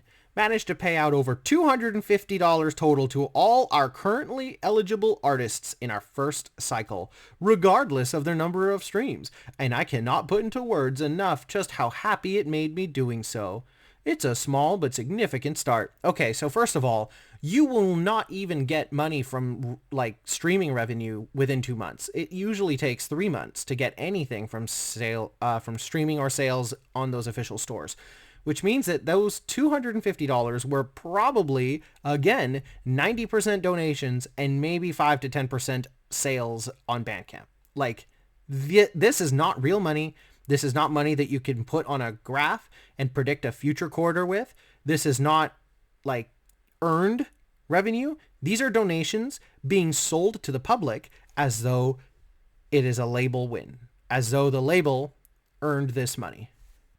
Anyway, why you should care about this. Unlike many bloggers, it's difficult for me to classify my regular audience with one simple label or categorization.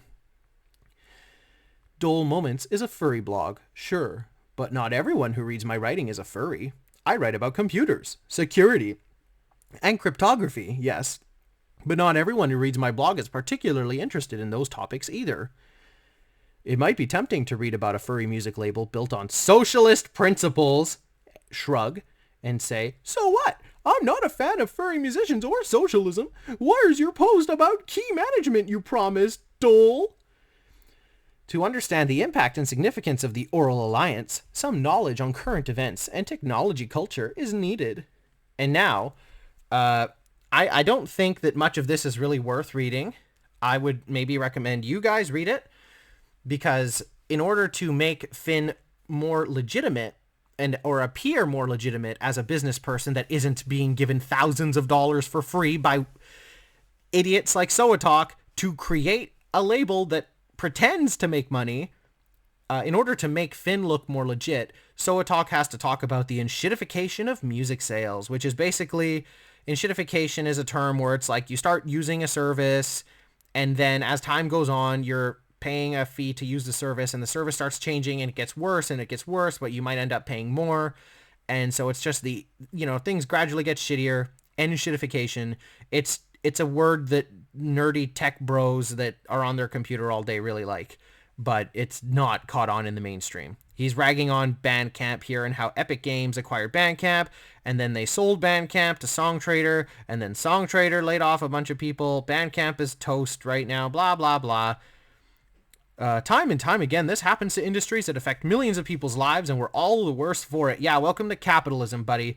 Is it your first day? It sucks here. And you live in America, right? Yeah, sucks even worse there. Yeah, and I'm not saying this is untrue. Any company that calls themselves Uber for blank is confessing to this business model. Yeah, and you know what? I'm like the loudest anti-Uber person in my daily life, and even at work. I am always telling people to call a cab. Fuck Uber. They're not a real company. Imagine making a company 25 years ago that never turned a profit and demanding billions of dollars. That's kind of what Finn is doing in a sense. They're demanding donations or, this investment up front to start the venture, but there's never been a proven business model underneath it to actually make money at some point. So Finn, like the Uber for furry music, is a ghost of a company that will never and has never turned a profit because the business model is not a model that can make profit. So anyway, let's continue. Exit Bandcamp, blah, blah, blah, blah, blah.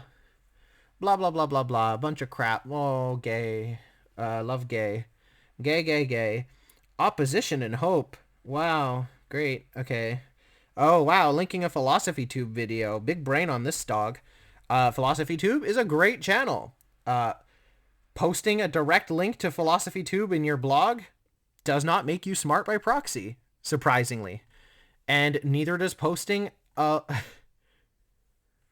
this video either from Folding Ideas. Line goes up. Really great video also because it tackles sort of the same thing. Capitalism, the line has to go up. Everything has to keep getting better, making more money, more thing, more. So, yeah. Oh, I like the question mark here. Enter Aural Alliance? Hackers, queers, and queer hackers have always been a part of the resistance to enshittification. The Aural Alliance isn't building a new Bandcamp today. They're merely building a better record label. Excerpts of a conversation. Oh, Finn's getting the question again.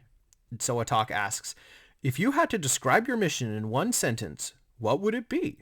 And Finn responds, fostering collective success through respect and collaboration would be the fancy answer, I guess. Haha. What the fuck answer is that? What the fuck does that mean? Fostering collective success through respect and collaboration. What the shit, dude? It's like I'm looking at a fucking Pinterest board threw up. Use language that conveys the goal of your enterprise. It's just more fluff. It's more buzzword speak. It doesn't mean anything. Fostering collective success through respect. Are we going to become millionaires because we all respect each other? Are we all going to be the richest musicians because we all listen to each other's music and give constant compliments? No. It doesn't exist. The world doesn't work like that. God damn, these people are fucking delusional. Moving on. Blah, blah, blah, blah, blah. Talking about some other thing, video, TED Talk, how to start a movement. That sure is what I'm trying to do by getting furries to use their fucking brains. Silver Eagle, and this dude is a lead developer of internet radio software Azuracast. They have been working with Aural Alliance on a furry music database project. Whoa, I wonder if this website is still up. If the Aural Alliance is successful in their goals, it will serve as direct, living proof that a better business model is possible, that artists and musicians can get a fair deal from their craft. Okay, but like, if no one is listening and no one is buying, they're not making money, right?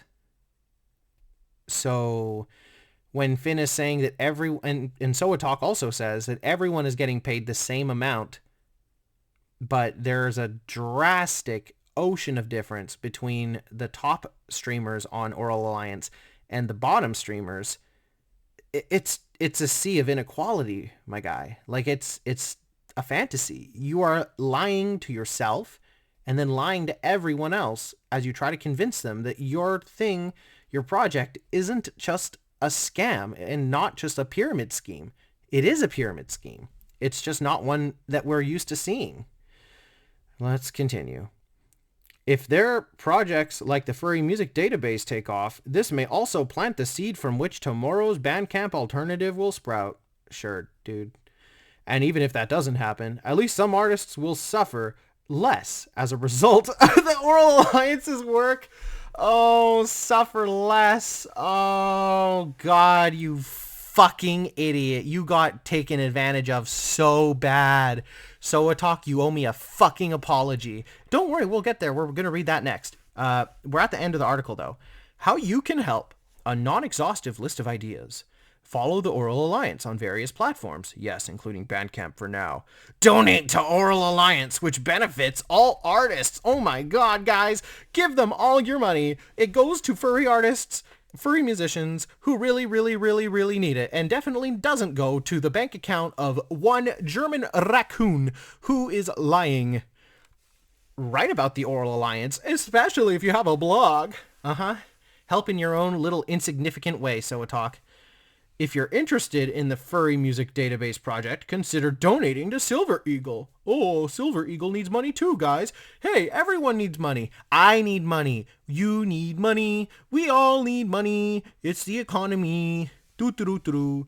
We can't all be born into wealth, Soatok, so, you know. Why don't you donate to me, Soatok, huh? How about you give me your written apology in the form of a PayPal memo? Regularly check out the Aural Alliance's releases calendar for new songs, albums, etc. The grammar is bad there. Request your favorite Aural Alliance artists at your favorite furry convention. That's weird because I'm a popular furry artist and I go to conventions and I get denied.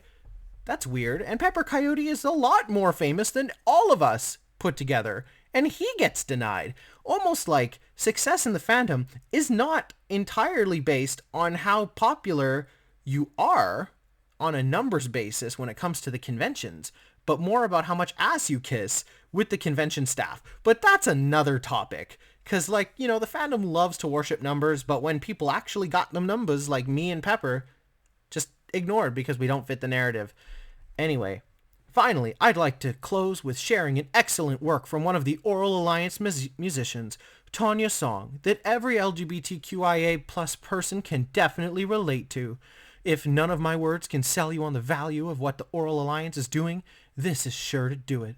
And then a link to a Tanya song. So I don't think Tanya will ever see this because Tanya is like chronically unable to be online. Like, they shut down so fast anytime they are confronted with anything that isn't just like a sunshine rainbowy like red carpet for them. And Tanya is a very good social media activist. I think there used to be a word called slacktivist for something like that. I asked Tanya why they wouldn't run for political office before if they were so passionate about Indigenous issues, and they went on a long tirade about how dangerous it is. And it's just like, okay, well, if you are a politician, you can't just be murdered in the street and no one will care. You know, you're not a healthcare CEO. So, you know, and I had also been begging Tanya to release her music for years. Like, oh yeah, and I guess I should mention that at some point Tanya also decided that she didn't like me either, and I woke up to find myself blocked one day. But like, I had already done my part. I suggested they run for office, which they shot down while crying, like as they do with everything else. I begged that they put their music out there, and they said, no, I don't want to. And it took Aural Alliance sucking them in with the socialist crap to finally get Tanya to put some goddamn music out. And if you saw the video that I made, Tanya has no following. Tanya has been guest of honor at cons all over the world because they're an online activist and they are indigenous. And they've performed their music at cons all over the world. Yet they have no following because they waited too long. I talk about this in the YouTube video too. You know, it's nice to sell CDs at conventions, but if your catalog is not accessible, then your audience will die. Period. So, you know, Tanya, great person with great potential, but they pick some really lousy friends and they need to grow a spine real soon. Or the fandom will move on without them. And I think it kind of already has. But now, we just read this entire blog. We read the whole blog. Well, more or less, we read the whole blog. And you might have noticed something. I said repeatedly that Soatok gave Finn money. But you didn't read that here, did you? Right? No, you didn't. So let's get to the second one. Written a full month later, October 17th to November 17th. This is still before the since unlisted Misha Aural Alliance video. This would be more professionally useful if not for the furry art. So it's clear that Soatok is grappling with some, you know, struggles over being furry or not and how furry to be in their writing. So we're only going to get to the good part here. I'm not going to bother reading this crap. Ape Fest, blah, blah, blah, furry art, blah, blah, blah. The cowardice comes in the fear of their peers or bosses judging them for, checks notes, the content and presentation that I wrote and not them. Yes, I think showing something that's furry to someone that isn't a furry, they probably won't get it at all. Or they won't understand the deeper meaning of the like cartoon animal aesthetic. You know, you just have to explain it's a cool vibe. That's fine. You know, I get it. Some people are self-conscious, but I can't waste my life dancing around self-conscious people. I've got shit to do. I've got mountains to move, and I've got liars to call out.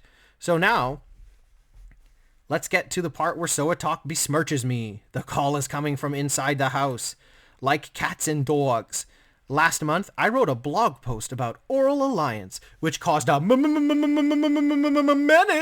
which, thank you for tagging me, in the furry music space to accuse me of bad journalism for not verbally crucifying the label's creator, a good friend of mine. I know, Soatok. It was obvious. For having a failed business venture in the past, or taking credit for donating to their cause early on. And he put the screenshot of my post, because of course he did. This is what I said. Extremely disappointed in your article on Fuzznet. Oops, I meant Aural Alliance. I know you've been suckered into apparently bankrolling Finn on this, so if you were paid to write that article, that would make it an ad, and it should be labeled as such. Even if it's a product you believe in, that's really bad journalism. And Soatok responds, I'm curious how you square the logical dissonance of you bankrolled Finn with you were paid to write this. In Cassidy land, am I paying them or are they paying me? Are you throwing spaghetti at the wall to see what sticks? Or are you tacitly admitting your own ignorance but can't help but inject yourself into every situation?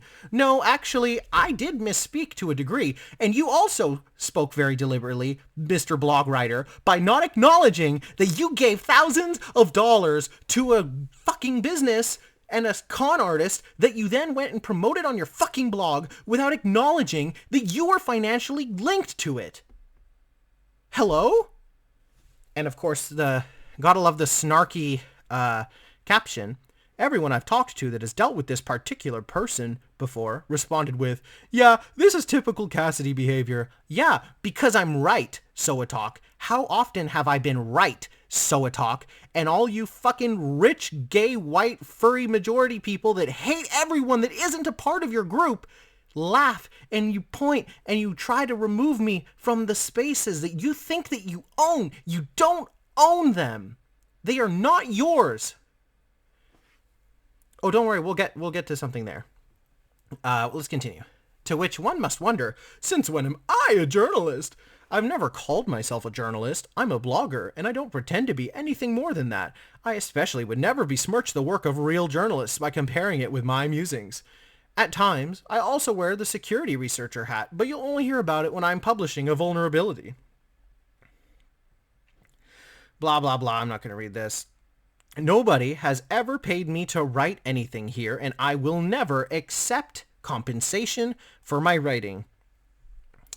Sure, I contributed to covering Aural Alliance's upfront infrastructure costs when it was just an idea in Finn's head. Hey, Soatok, it's the second time this fucking idea has been in Finn's head, you thick-skulled idiot. I'm not going to apologize for supporting artists. You are not supporting artists by giving money to Finn, a person who already had a failed label where they ran out of money. You are not supporting artists. You're supporting your friend by giving them thousands of dollars. The furry fandom wouldn't exist without artists. Yeah, no shit, dude. Maybe you should give me money, huh? Maybe I'll make this part of the video.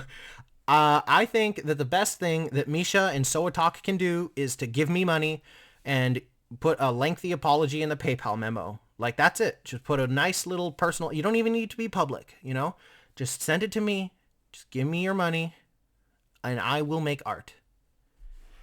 This kind of behavior isn't an isolated incident, unfortunately. A handful of furries have rage quit tech groups I'm in because they found out I generously tipped artists that were undercharging for their work. It bewilders me every time someone reacts this way. Do you not know the community that you're in? And, I think I'm going to stop reading here because I've read everything else. He's just ranting about a bunch of crap that does not matter. Again, just ranting because that's what you do on a blog. You're talking about cryptography and blah, blah, blah, blah, blah.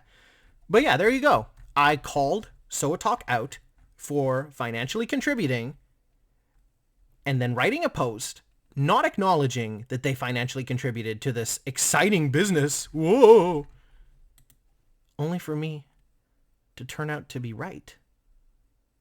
I was right, Soatok. Sure, you did contribute.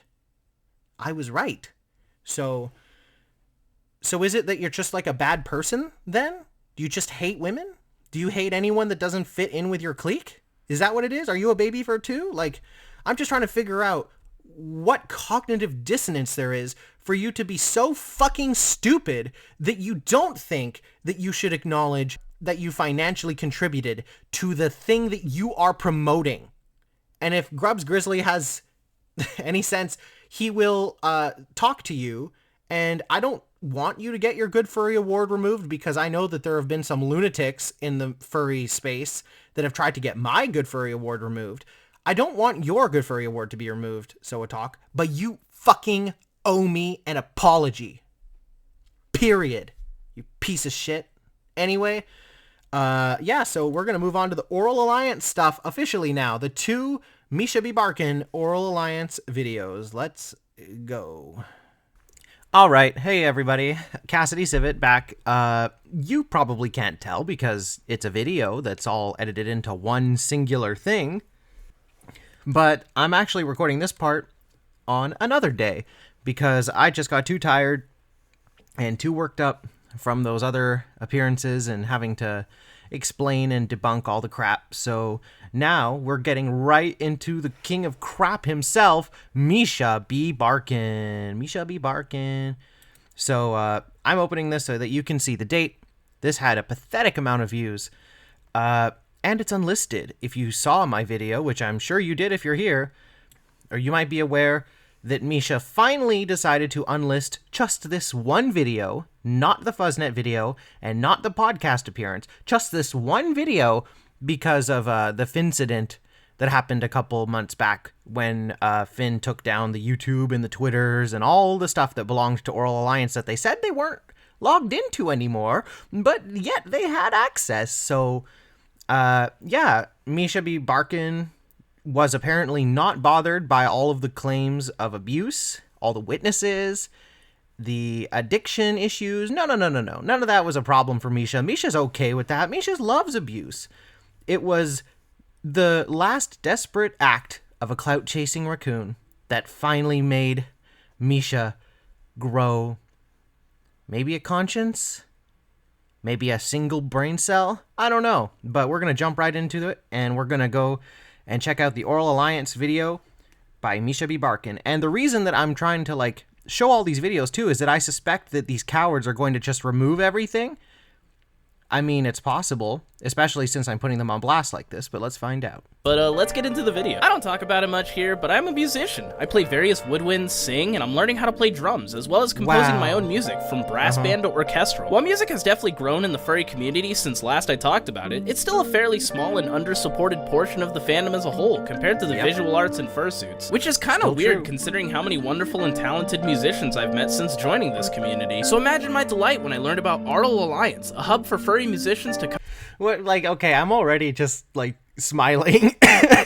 Like, when I learned about Aural, like, absolutely no mention about Fuzznet having already came and went, no mention that they went under, just getting right to the exciting new thing, Aural Alliance, which, by the way, I think that heart in the sea here, I don't know if that's common in all their logos. I don't know if I've seen that before. Like, here, I'm looking at the Soatok's blog, and it's not there. Here, it doesn't work. It sucks. Get rid of the heart. Come together and support each other, and to have a centralized place for their music to be uploaded and listened to. Now, wow, a centralized place for music to be uploaded and listened to? God, it's like I just heard this yesterday. I've talked about something similar years ago called Fuzznet Music, and this new group is actually run by the same person. Finn, or Trash Panda, is a raccoon who lives in Germany and is... Okay, so maybe I did speak too soon. I haven't seen this crap in a while, but there you go. Fuzznet was acknowledged, and that's it. We don't hear anything else, at least yet. Always looking for ways to boost up fellow furries and get them in the spotlight. This led to them creating Fuzznet Music and... Yes, Finn in their big heart loves to boost other people and is certainly not in it for engagement at all. September of 2021, and was an awesome way for musicians to find each other and meet new friends, and for listeners to find new artists who they may have previously not seen. Fuzznet had the music and artists on their website, but they also had playlists on Spotify, Apple Music, and really any music sites you were using. As a musician myself, seeing Finn create a space like this for smaller musicians to get their shot in the spotlight was awesome to see. Music... It's so silly. Like, why do you need someone to create a space for you? Just post your music. You already exist in the online community, right? So just post it. Just own your own work. I don't get it. Are, like, furries this, like, bad and antisocial that they can't even, like, take charge of their own fucking artwork? Jeez. Music to me is a unifying force in life and oftentimes creates strong bonds for many. I'm still great friends with a lot of my musician friends from college, and I treasure them and all the memories we've created through reading dots on a page together. Fuzznet unfortunately had to stop in mid-2022 due to financial reasons and time constraints, but this laid down the ground... Due to financial reasons and time constraints. So the big question is, for anybody who was looking at Aural Alliance as though it was the, you know, return to form or the opportunity to try it again and be better, what changed about the financials and what changed about the time? Nothing. Work for Finn and taught them valuable details and things to look out for if they ever tried something like this again. And they did, with Aural Alliance being introduced in June of 2023. No, they but enough tried yapping again? for me. Why not hear about all of this from Finn themselves, shall we? Misha, the second you half love of this is yapping. going to be in an interview style, and I'm going to use music from Aural Alliance in the background, as well as some visuals from some of the music videos. So I hope you enjoy, Wow. and without further ado, let's dive on in. So I am here with the wonderful Finn the Raccoon, Oh my also goodness, known as it's a Trash Fuzznet Panda. logo. Go ahead and say hello. A Fuzznet wonderful, logo in you're Aural wonderful. Alliance? Well, you know, we're both wonderful. It's like the No, it's like actually, the Keanu you're Reeves. both You're fucking breathtaking. cancer. All right, so No, you are not breathtaking. You are fucking cancer to this community, Misha.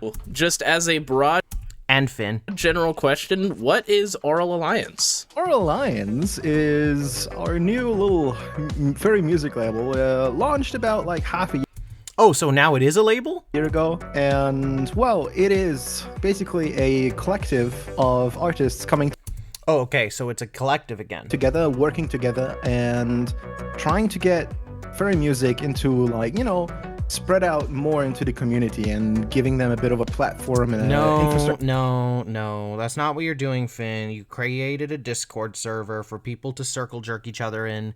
No one is being elevated in the community. No one is getting platformed at cons. You're not actually doing anything. Just to support them. Yeah, we talked about it last time, but like with visual arts and like creative arts like fursuits and stuff, that is so widely seen throughout the community. So to have a general hub for furry musicians, that's a really welcome thing to have. Why does the community yearn for hubs so bad? Why do we need Discord servers and VR chat worlds and Telegram groups? Like, can't you just exist on the internet? Do you have to be surrounded by like-minded people at all times?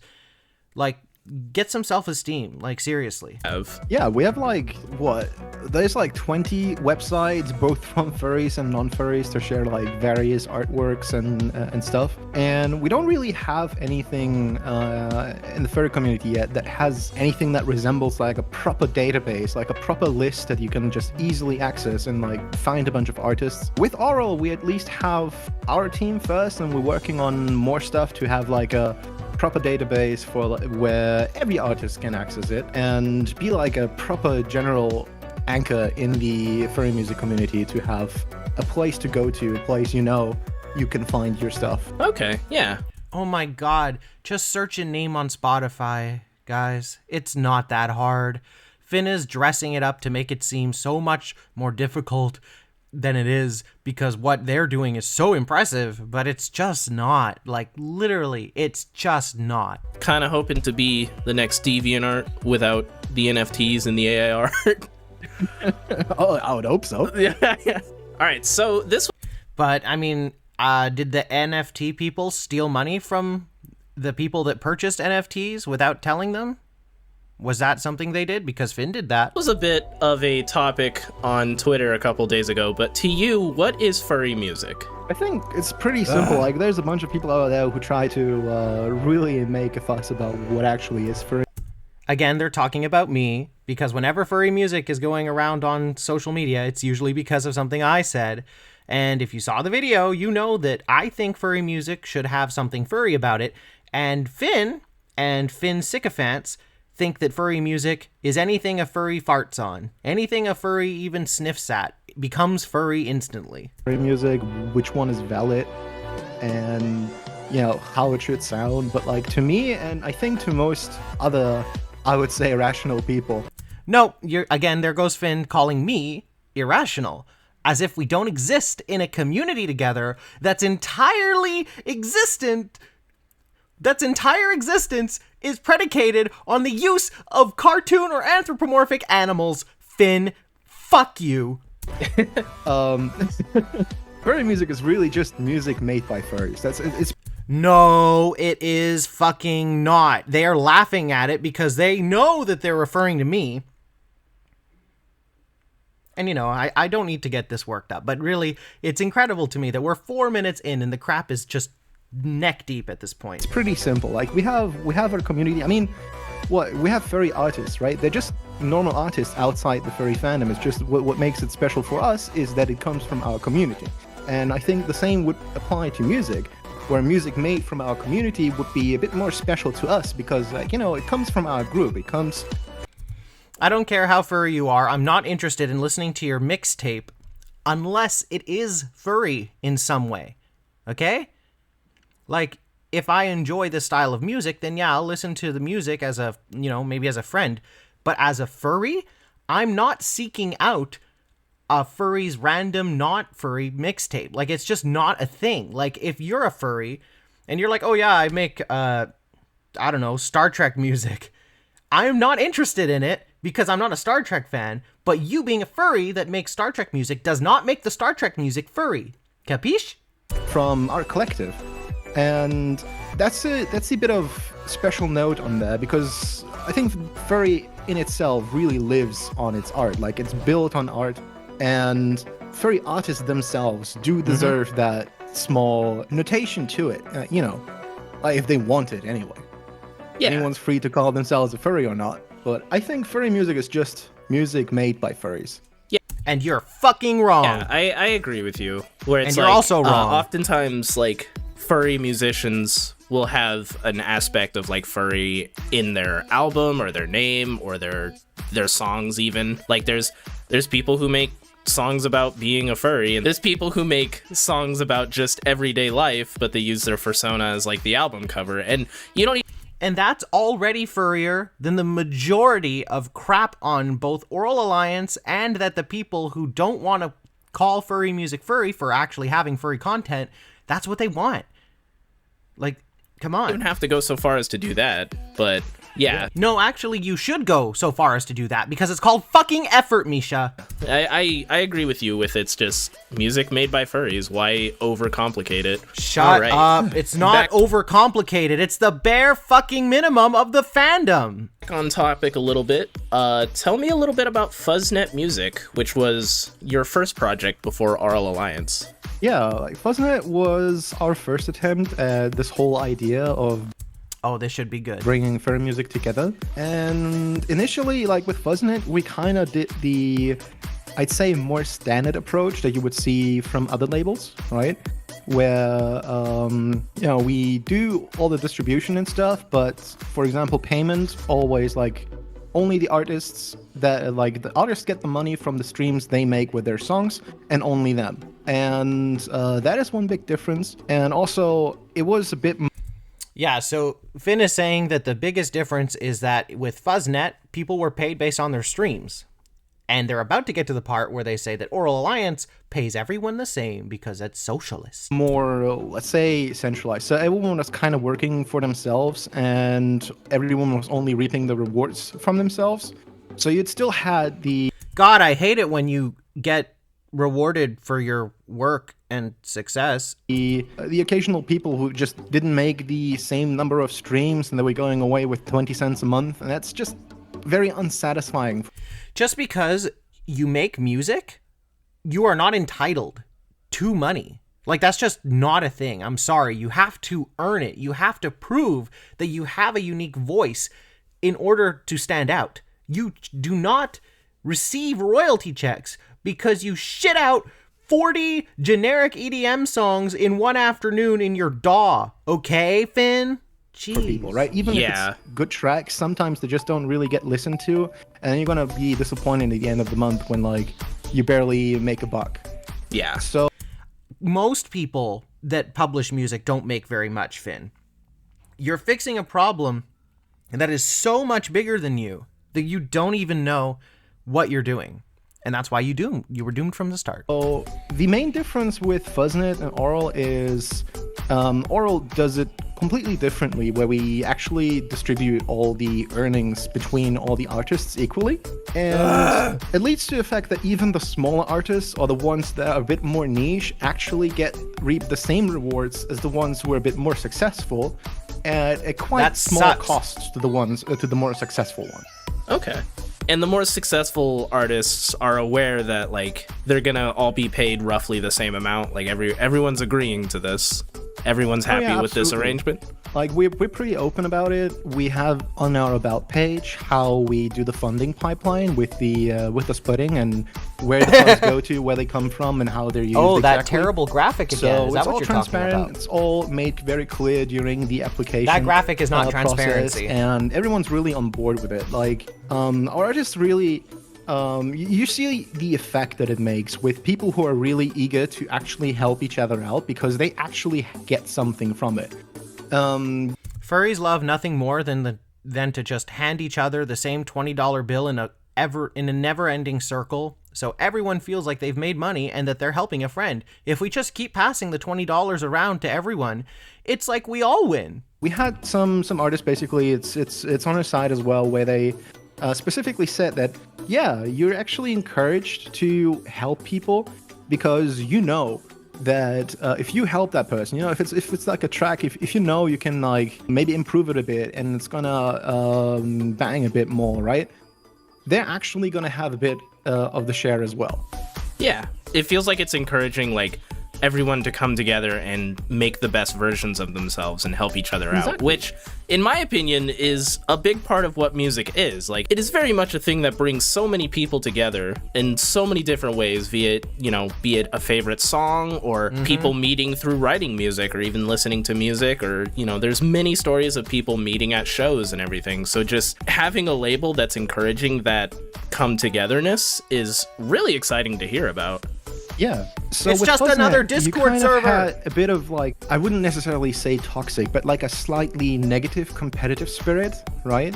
And in Yes, it's absolutely toxic behavior to succeed at your craft. comparison with Aural, you really see the difference in the actual like the communal spirit there. Like it's way less competitive, and we have way more engagement with each other. People are offering new services to each other, like helping each other out. Like right now, we just organized one of our artists who has some connections to like some management bureaus to get some gigs and stuff. What done. are these words? And they're actually like offering themselves to help out with that for the others in the team. And while we did have like a very, very nice and very lovely team with Fuzznet, we didn't have the same kind of cohesiveness. So with the new system, it's definitely much better for everyone involved. It's much cheaper to run it that way too, which is also probably something we're going to talk about in a second. That is. Well, I mean, yes, it's going to be cheaper because if people know what they're entitled to, then they will expect it. And that was the model with Fuzznet, because people were paid based on their streams. They knew what to expect, and then they got it. With Aural Alliance, you can obfuscate it a little bit and be like, no, everyone's getting the same cut. So then when you or the label takes your slice of the pie, no one is going to notice. No one will be as upset because everyone agreed that everyone should get the same amount of money. Whether you get 1 stream or 1,000 streams or 100,000 streams, everyone gets paid the same. That is something we're going to talk about. And it's also way less work internally because, for example, like with Fuzznet, if every artist basically gets their own split from their own stuff, you have to track every track's performance and then have to do separate payments for each artist. Oh, yeah. And I can basically cut away that explained in my video that there's drop downs in the service that Finn used for distributing the music. It is not that hard to figure out how much someone is going to get paid, unless you're lying and or stealing. Step, which was really the majority of the time I spent on this whole management stuff. And now I can just take all the streams Aural Alliance gets as a whole and like put it all into one pool, and everyone just gets the same cut. No much math, no much tracking, lazy ass, do some fucking math. Just tap and go and done. Boo. Perfect. All right. No. So we kind of touched on it in the beginning of this interview, Misha, but in your stupid opinion, bitch. why is Aural Alliance needed? Well, for one, in a more general aspect, I think It's you can not probably needed. relate as part artists, and many out there can relate, because nowadays if you want to create anything, you basically have to be like your own whole marketing agency. You have to know PR, you have to know marketing, maybe design and all that kind of stuff, just to actually get your art to the people, right? If you just post your art, Finn is not entirely wrong here, so not gonna get another point. But yes, I am entirely against the very modern conception that a creative needs to be good at everything. Like you need to, do every part of your like artist growth thing, or I think that's just like a perfectionist mindset, and that tends to kill creativity, and it limits people because they don't think that they're good enough at what they chose to do. So yeah, it's not a good mindset. But Finn was certainly not helping. or just post your music. Basically, nobody's gonna know it, nobody's gonna find it, nobody's gonna see it. So you have to put work in, Finn. If you are a member of the furry community and you're making music that you want furries to listen to, maybe you should start by sharing it on places where there are furries. you have to do all this work that usually is done by professionals, right? So that you actually get out at all. So many of our artists actually had way less than 100 listeners on Spotify, for example, before they joined us. Most of them And still do. With something like Aural, you basically take this whole work, like we take care of all that work, the distribution, the promotion, all the design stuff. Like we help out where we can, while the artists can actually focus on the art themselves, which is just a huge alleviation of like Yes, stress. let and Finn work make a for people, generic especially because piece of the cover art results for can be your so original varied song depending that you on how made much and not them. experience you actually have in these places, right? Yeah. Some artists even might have 15 years of experience making music, but they barely ever had anything to do with like marketing or whatever. Yeah, I can definitely relate on that side of things with like, if you want to make content of any caliber, you gotta be good at making the content. Obviously, you gotta be good at marketing yourself. You gotta learn Photoshop Yada, yada. or GIMP or gonna stuff skip out, ahead. Twitter, everywhere. So it As would be much as such a possible, relief. anyway. Yeah, as much as possible, yeah. One of my friends, Papa Matt, was talking about on Twitch, go there. And to I have don't help care with about that, I'm Twitch. sure is a huge... Full time for a while, and yeah, it's just a thing. Marketing management before, full time for a while, and yeah, it's just a thing. Marketing management before. huge relief. It helps that I actually worked in social media marketing management before. Yep. Full time we for know. a while, and yeah, it's just a thing that most platforms like Spotify and stuff, they want to keep you on there, and they don't really branch out much. So like, most of the growth and most of the conversion usually happens off platform, and you have to know how and where and when to do it properly to actually achieve any tangible results. And the second aspect with why something like that is needed is within the furry community, especially, it's pretty clear that it's a very visual community, right? Yeah. While music and writing is usually left, like writing is even further down the priority list, Oh, sadly. And musicians and writers basically have this problem that they're most. The funny thing is that you can't really start like a furry writers collective because A, there already is one, and B, writers are like smart and not easily duped, at least not as often. Because like to upload a song to the internet, all you have to do is find the right website and press a button, generally.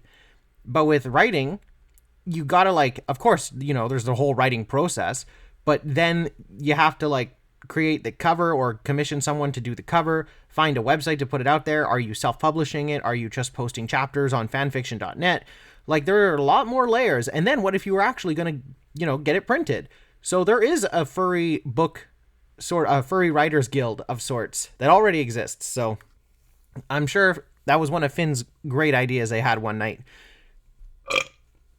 before they realized it was already taken. Mostly just struck aside. There's not many places that actually have any kind of proper support structure, and it's really hard to find people because they're very spread out and very niche, and without any leads on where to go and what to find, you won't really find all these little gems spread out throughout the area, right?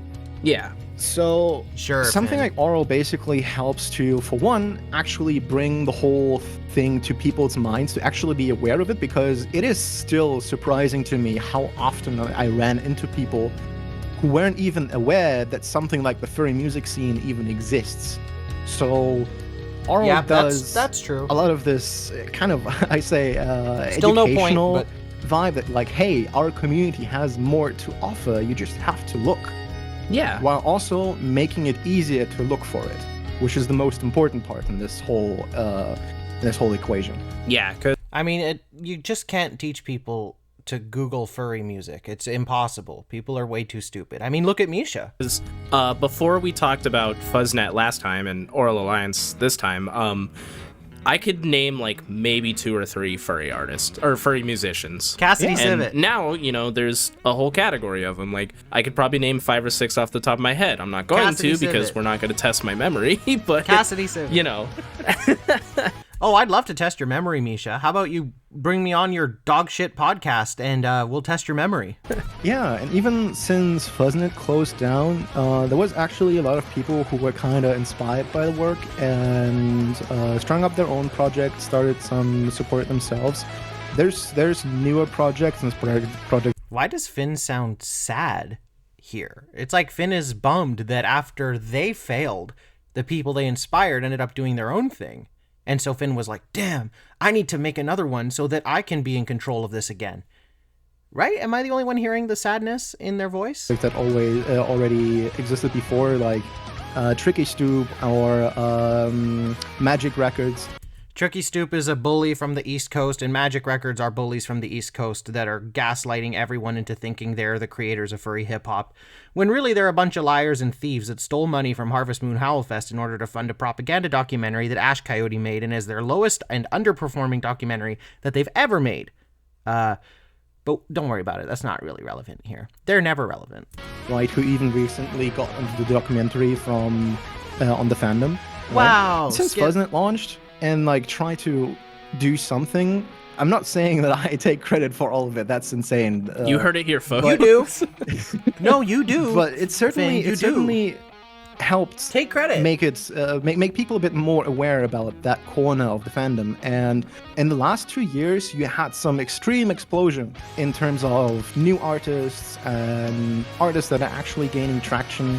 More cons are actually taking more care on how and who they select for the music, and like make a bit more effort into putting the music stages up, because that was a huge issue, still is, with many cons that kind of just treats the music aspect, like the music performances at their cons, which are usually a huge part of conventions. No, not really. I don't want to be... Okay, well, I always want to be mean to Finn, but Finn has, at least as far as I know it to this point in the video, or when this was uploaded in December 2023, still have never been to a furry convention, so they don't know what the fuck they're talking about. Music concerts are not really that big at conventions, and it's not because people don't want to go, it's because cons don't treat musicians with any respect at all. I know from experience that I've been treated like crap by con after con, because unless you are like, you know, the gay, white, baby fur with lots of money, like all the people that run conventions, they're not going to look at you. They won't even give you the time of day. They will lie about you behind your back and blacklist you and make sure that you never perform in this town again. Cons need to change. They need to improve.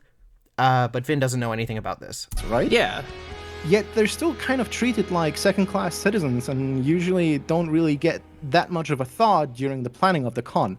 Many conventions actually started doing stuff. I actually had even 3 con leads at this point come to me for some advice on what... This is because baby furs only socialize with other baby furs. I showed in my video that the fucking con chair for Fernal Equinox in Ontario, the biggest furry convention in Canada, was out here worshipping Finn. And I don't get it at all. Finn didn't do anything. Finn hasn't done anything. And then when I actually went and did a concert at Fernal Equinox, they treated me like shit. They lied. They wrote down their lies, and then they presented them to me as though they were truths. Evil, stupid people are in charge of these conventions. And yes, you know what? Concerts are not high on the convention priority list, but apparently neither are panels. I'm recording this on January 3rd, and FC in San Jose, California, one of the longest running conventions still around, started in like 1999, their schedule is not even out yet, and the con is in less than 2 weeks. So I truly don't know what cons want. It feels like cons prioritize selling reg, selling hotel rooms, and then worry about everything else. And I think that's just the wrong approach. But, you know, I guess it's worked for this long. What they can actually do about it, and how to approach artists, or like what to offer them to make it more worthwhile. Because another problem I'll tell you, artists just, they don't get paid, they don't get offered equipment. Yeah, they pay sometimes artists, even have to provide pay for some the equipment. travel and the whole. Fernal Equinox lied to my face, and then also lied in emails that they were going to have equipment for me to perform. Then they got mad when I showed up expecting equipment. Like, you can't fix stupid. You can't fix that kind of stupid. I'm sorry. Until people start taking accountability for being, you know, lazy and bad, the fandom will just never grow, never improve, and everyone will just stay man-children forever. Hotel stay for performing at the convention. Having a hotel room would be cool. We're kind of the only community that does that, and it's just a shame. And I think spreading the awareness that this exists, Bronies and that is treated their musicians well. Artists there that really want to perform and kind of just need a bit more help into like making it happen, certainly improves things for like everyone involved. You're Yeah. gonna have nicer shows, you're gonna have happier artists, and you're gonna have people who get awesome shows. Yeah, I agree. Well, you said the same thing It's twice. wild how much, like, musicians in general, it's like you're paid in exposure, that sort of deal, where it's like you Yeah. get there and it's like, where's the equipment? And it's like, well, I thought you'd bring your own. It's like, no, you're a concert venue. You want me to play? There should be like a PA system or something. Misha is literally Yeah. repeating And what it's I nice said that happened at Fern cons are Equinox finally taking a last step year. in the right direction in that regard. Because, like, there's a whole night where, you know, a lot, like you said, music is a lot of the con, and there's usually like a main stage concert on one of the main nights of the convention, No, especially not at bigger usually, cons. just Smaller dances. cons, not so much, but bigger cons, there's always like a main stage performance, and it's always super big, and there's other performances throughout the day and in different No. parts of the venue. And The only con that does what Misha is talking about is like maybe BLFC.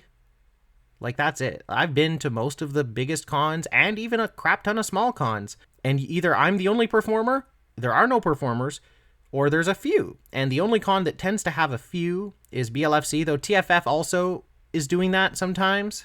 TFF maybe more so even than BLFC, but it's still not very many. And to sit there and have none of those musicians receive support and help to get there is really rough. Yeah, it's especially a big punch in the guts when some conventions, which happened quite a few times this year to my disappointment, that actually just hire, you know, non-furry artists. Like, we have thousands of fucking artists in our So that's community. true. Why are you taking people You're talking about outside of it to Mystery just, like, Skulls for like and a Living proper, Tombstone. just not that they don't deserve it, but like, you know, it's a furry con. We have Yeah. furry artists. Just get furry artists on there. Yeah, it'd be like having a guest of honor that has nothing to do with the community. Like, Yeah. Fuzznet had to shut down around mid-2022 for various reasons. Ooh, are they gonna go into it? So what are you doing differently, or what steps have been taken, and what did you learn from Fuzznet to make sure Aural Alliance succeeds and does not meet the same fate? Yeah, like I said, for one, we heavily cut down costs. Fuzznet was quite an expensive operation to run due to the way we had our distribution set up and with all the management, and also How? I showed the cost. It's like $100 a year to upload unlimited music. How do you fuck that up? the splits that we're using. So things were just quite expensive, and especially like I would say it was still a bit early in the time of like this whole furry music renaissance that was happening in the past 2 years. So the outreach was kind of not enough, which led to lower income. And since we basically had a bunch of builds, regular builds coming up, we hit a point where we were just unable to pay the huge sum that we needed to basically keep all the tracks up. So yeah, what? we ran into these financial issues, and I personally had a bunch of time management issues, and the whole war in Ukraine. My boyfriend is still stuck in Ukraine. And at that time, I was basically just depressed half the year, and I just did not have the headspace Okay, to well, work Slava on anything. Ukraine. I tried to find someone who can at least like keep it afloat, but with the financial issues, that was also a problem. That was also a thing that wasn't quite possible. I can't just hand it over to someone, and they had to figure out how to finance it now. Yeah, no. So Huh, that's funny, because that's literally what's happening with Aural Alliance right now, Finn, since you got your ass canceled by being an abusive dickhead. Now you've had to hand it off. So, will it succeed? My money is on no. I did involve all of the artists. Like I said what was up, and we did collectively decide that how we go about it, and we decided we're gonna shut it down and try our best to make a seamless transition. We did spend a lot of effort into recovering all the music for each artist, like help each artist on where and how to re-upload the releases that they had with us, and gave them all the Then why is there so much ISRCs that they music needed missing? for it to keep the stats as well. So we did Okay. make sure that our artists weren't too heavily affected by everything. Yeah. One big downside we had with Fuzznet is due to the way we had our distribution set up. Once we were unable to pay for things, everything had to be taken down. So what we have now is a completely different system. But what was the problem? All you had to do was pay like $100 a year. What was so hard about that? And using a different platform to distribute everything, which is for one cheaper. And it's only upfront cost on uploading a track and not a recurring cost. And that basically cut down the whole cost regarding distribution by almost 70%, which heavily helps us out now. Yeah. And I have no idea how that's possible. Basically ensures that we can do this for quite a while. We also had, due to the success that Maybe the label can do it for quite a while, Finn, but you didn't last a year after this. We had a lot of people interested in Aural Alliance, so I had a couple people reach out to me and basically help out with initial funding. We had like a seed funding of nearly... Soatok. Finn is talking about the thousands of dollars they received from Soatok while talking about their next exciting business idea. Remember how Soatok became a cranky little pouty bitch when I called him out for not acknowledging that they had given Finn money to start this? That's who Finn is talking about right now. They got the monies from Soatok. Nearly $2,000, which was enough to basically cover everything. We had like a seed funding of nearly $2,000. $2,000. Wow. Which was enough to basically cover everything for at least a year. Oh, so that was already a big win. And another major difference is... Prediction for 2025. Aural Alliance goes belly up. Even in the event that if Aural would shut down for whatever reason, now we can ensure that the songs can stay up. That is a big thing that I wanted to make sure, because there was huge disappointment when all the Fuzznet library went down and not every...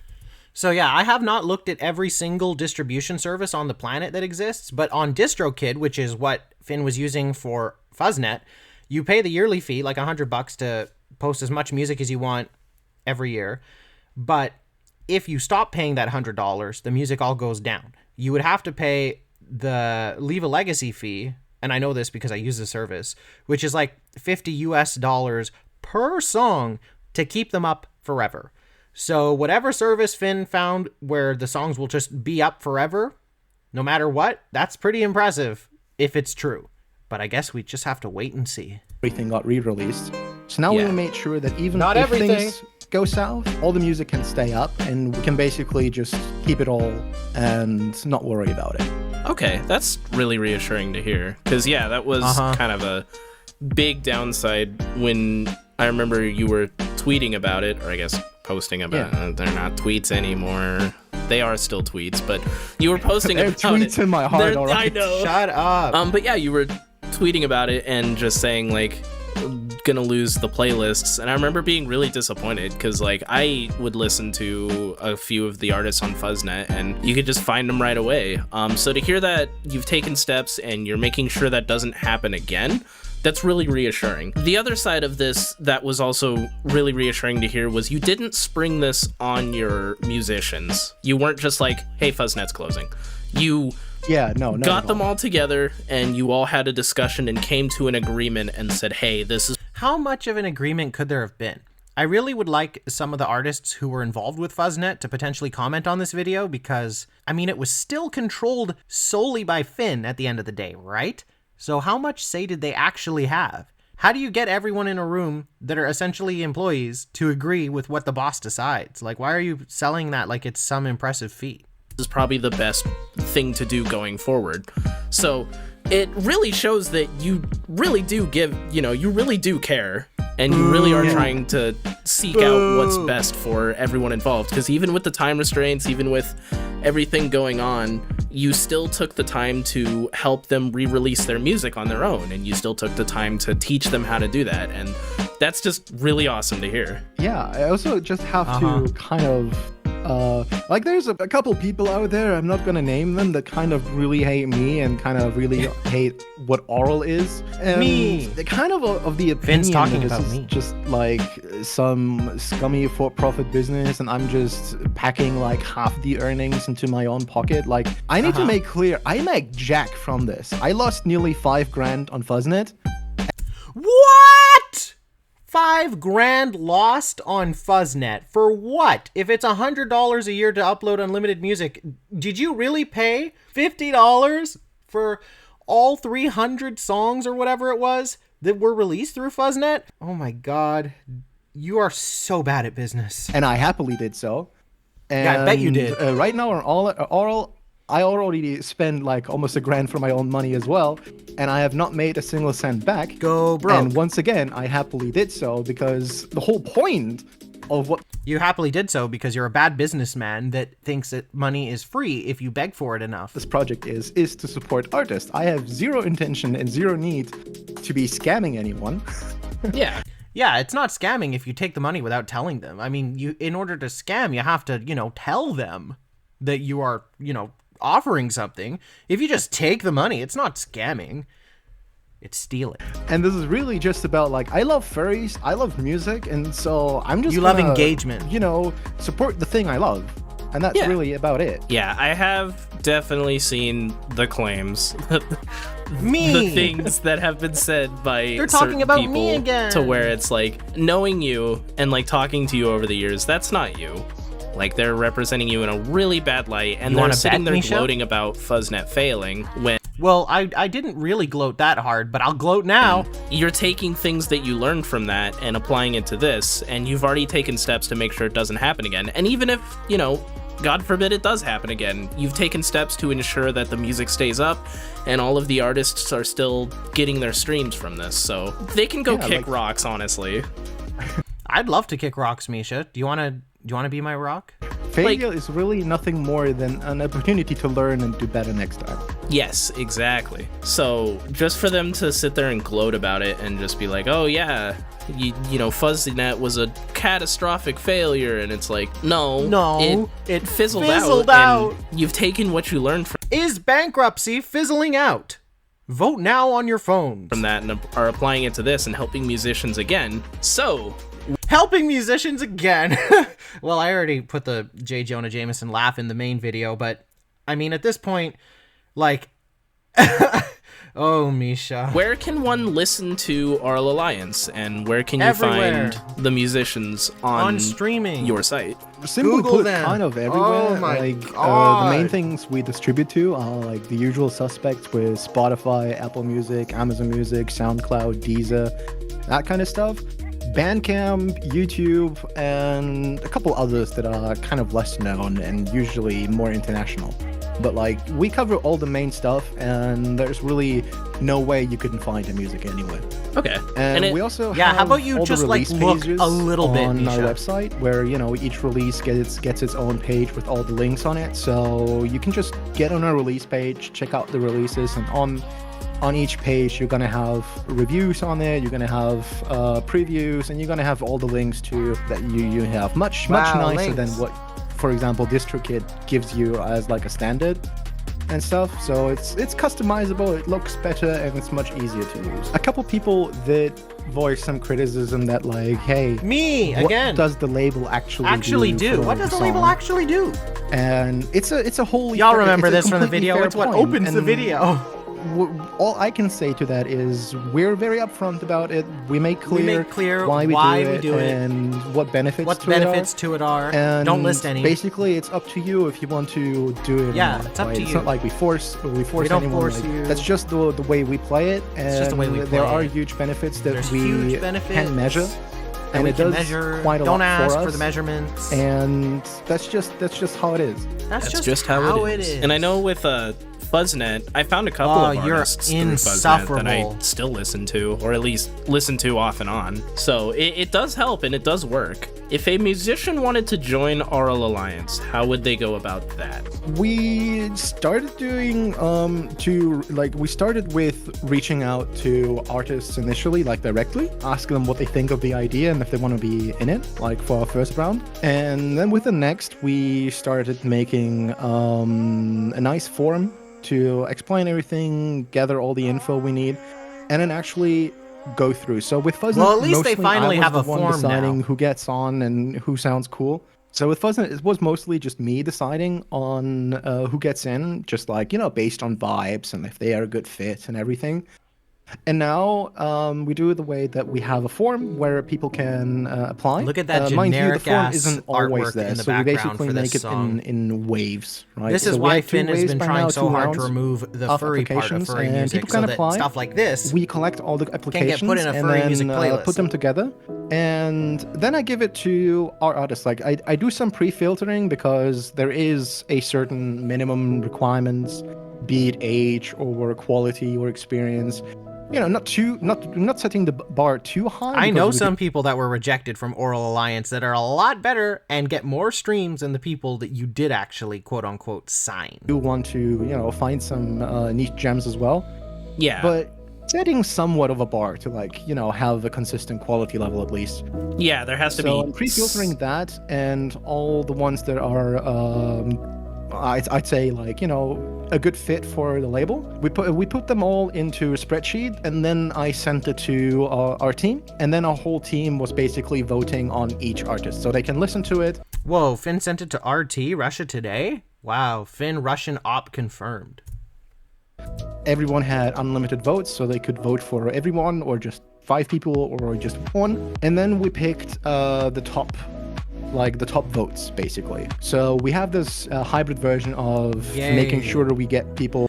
As if people don't have enough to do in their lives, now that you're a part of the socialist collective Aural Alliance, you can spend your valuable time listening to the demos of artists that want to join so they can potentially get a cut of your streaming royalty. Boy, I just love spending my time deciding who will take my money. For the label, and then the label itself, like the whole team itself, could actually choose on who we get in based on what they wrote, what they're into. Like we had some bunch of sections talking about themselves, their music, the thoughts that go into it, and then of course checking out the music itself. So the artists could then decide on who to work with. I think it's a big thing to have, especially since we have this revenue sharing thing.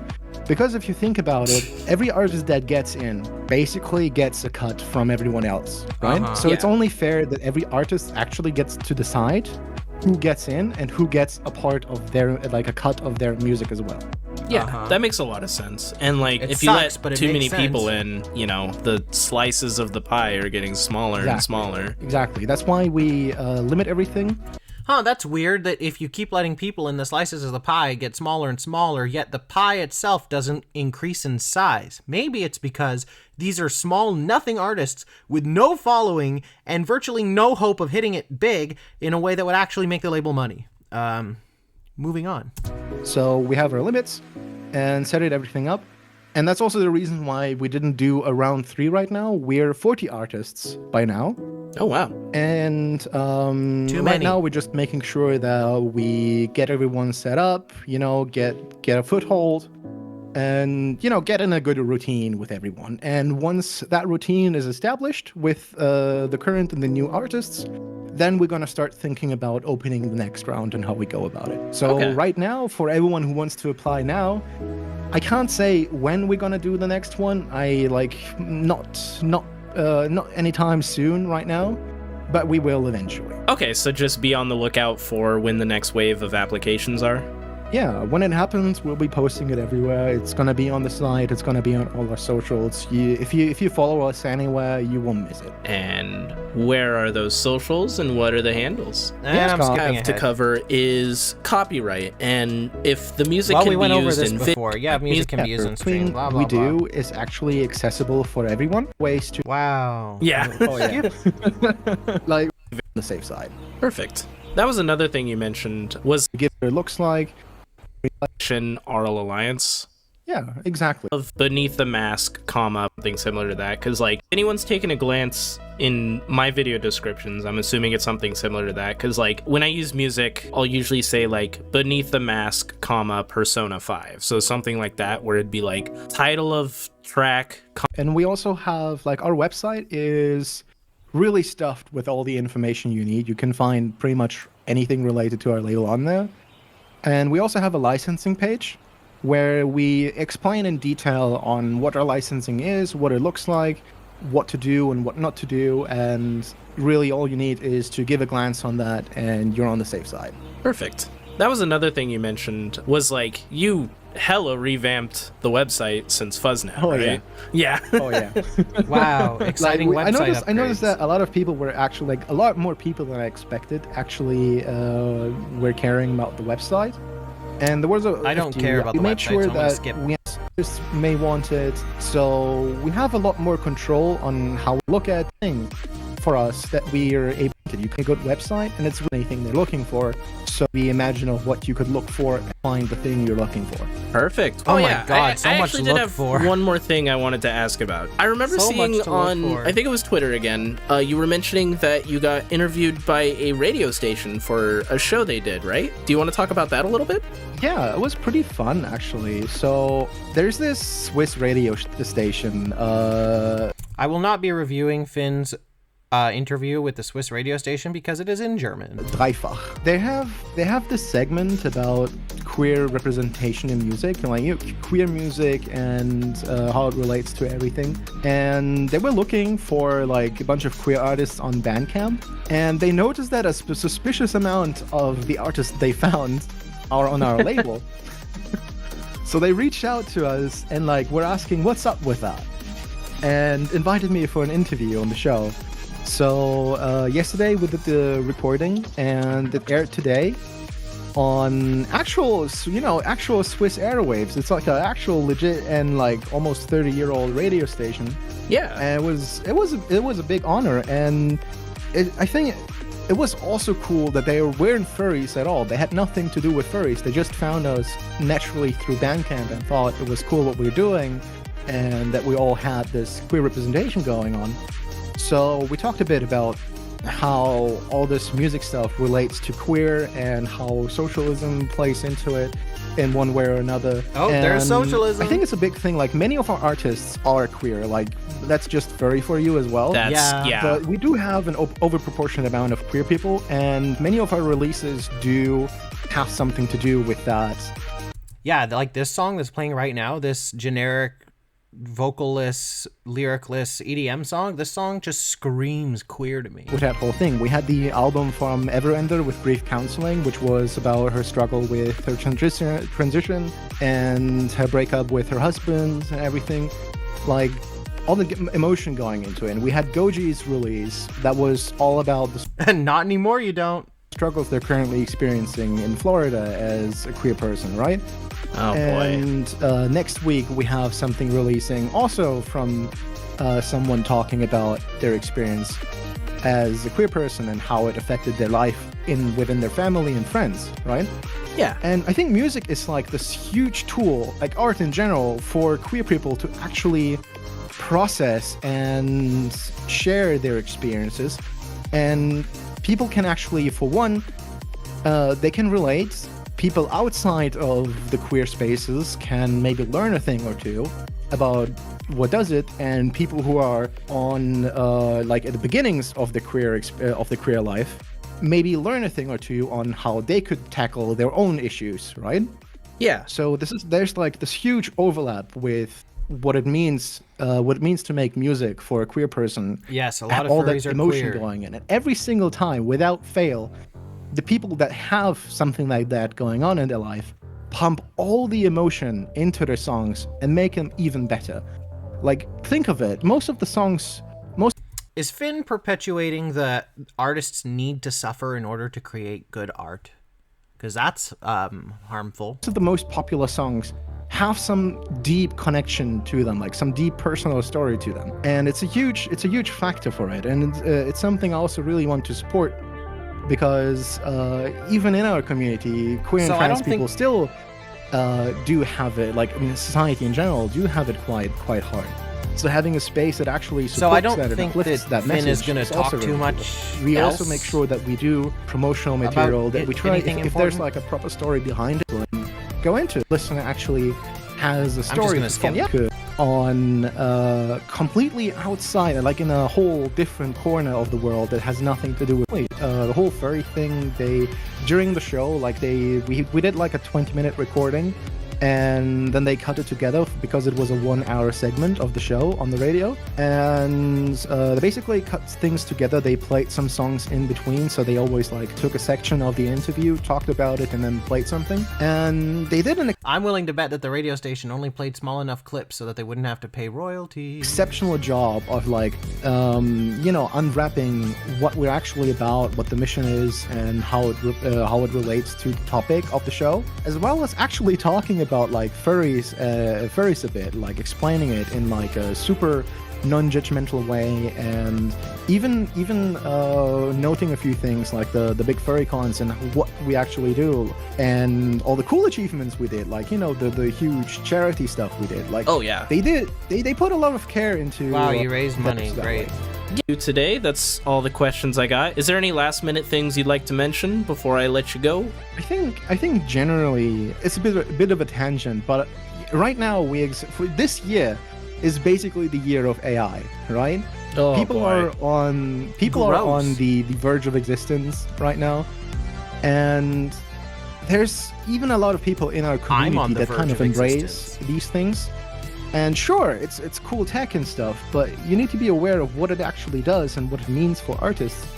And that in a community like ours that is built so much on art actually takes care of its artists. Like, make sure like that you share the art, that you actually show it off, that you comment that you actually like it, give it a review or something. Just Yeah, give me engagement. Take the 5 minutes of your day to actually show that you enjoyed the thing you just spend time enjoying, Yes. So it's really just a shout out to everyone to take care of your artists.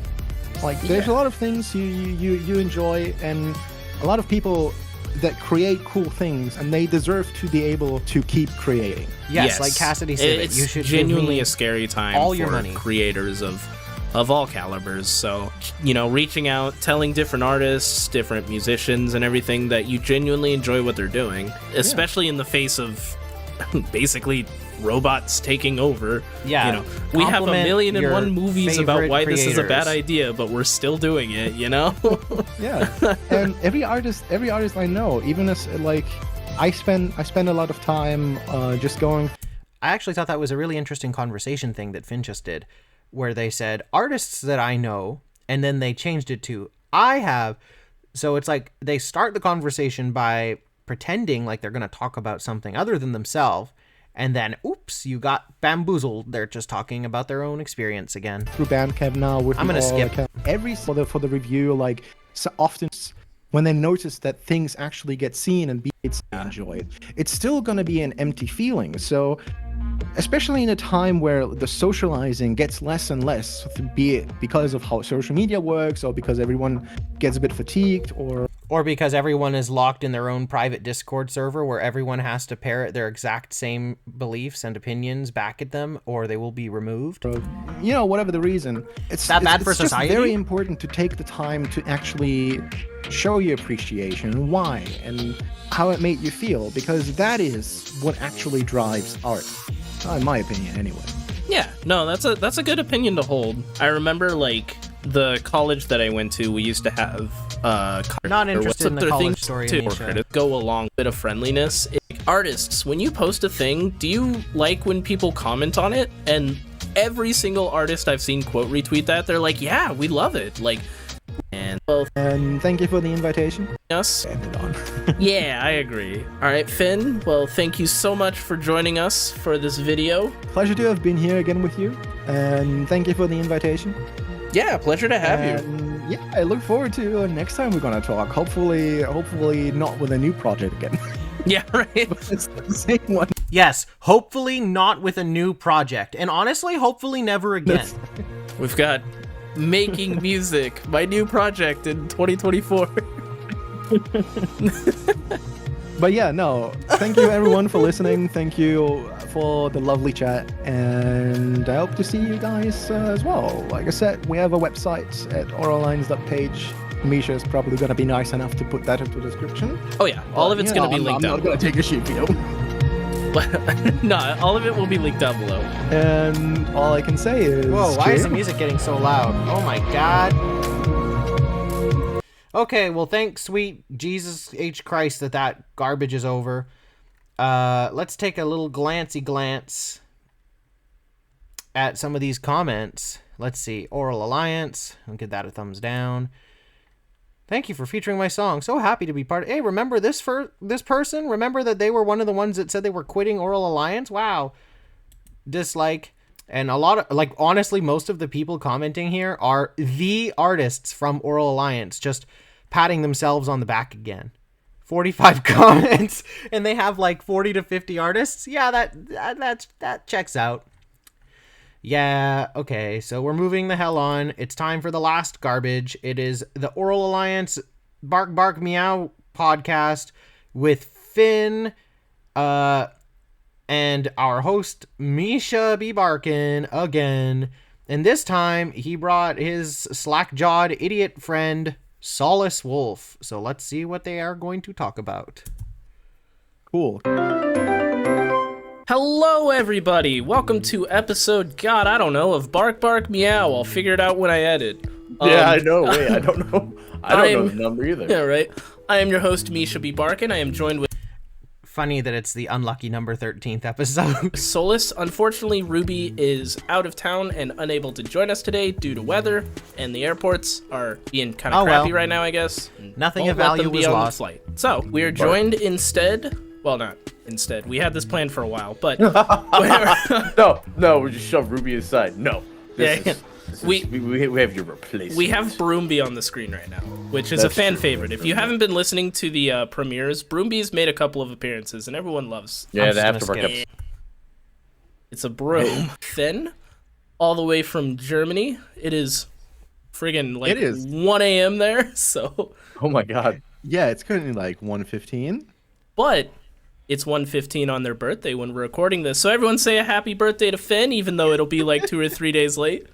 Happy birthday! Happy belated birthday! Happy Finn. birthday. I was trying to. I'm trying to like emulate the audience. Also, like, you posted on... I can't remember if it was Twitter or Blue Sky, but, like, Germany has a thing where you don't say happy early birthday? Like, it's frowned upon? Yes. Yes, Oh. it's actually kind of a thing here where the common common cultural thing is that wishing an early but like a birthday too early, like earlier before the actual day, it's like a sign for bad luck. Oh wow. Oh, no. I don't know. I Well, kind of grew I'm- up on it, and it seems like from what I Bad have luck. gathered, it's like pretty much like a German thing, or at least a Central European thing. I don't know. Yeah, I've All never right. heard that.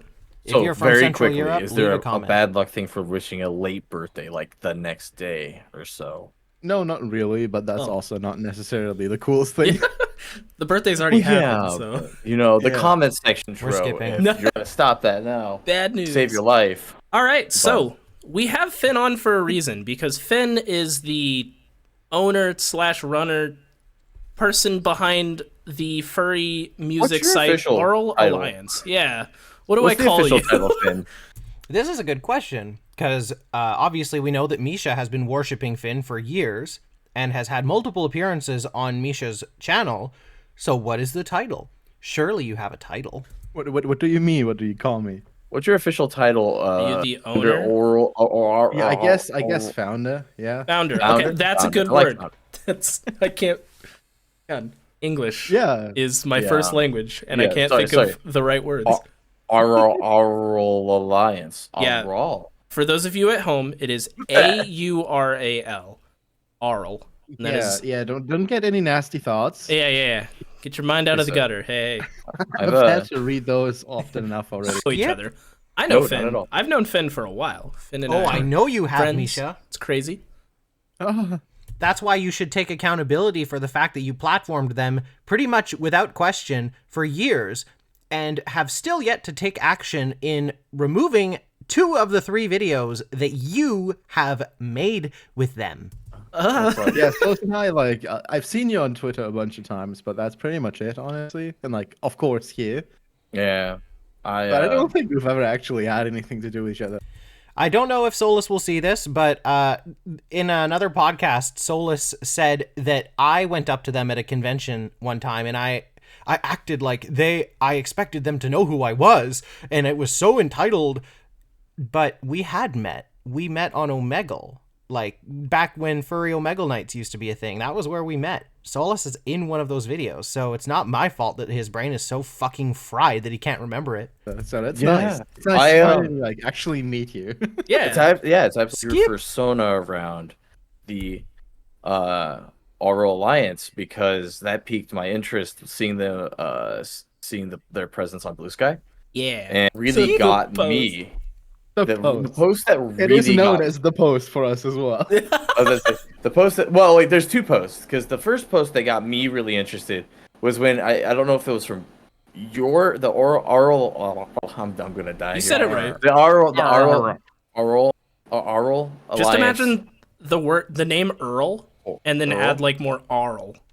Aural English is Aural their Alliance. first The language. Aural Why is this Alliance. so hard? It was either that account or it was one of the like creators, and we'll get into more questioning about this, but like it being a socialist thing.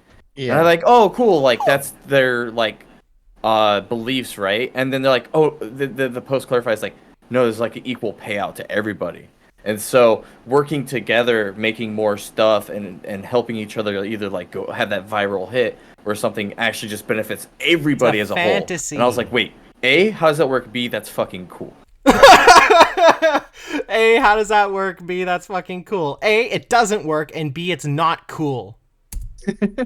And then you had the post that I think most people the would post know of what all we're time. talking about, which is the like one of the last questions on your the Google doc or the Google form if you're applying is like, is punching Nazis is always morally correct or something like that.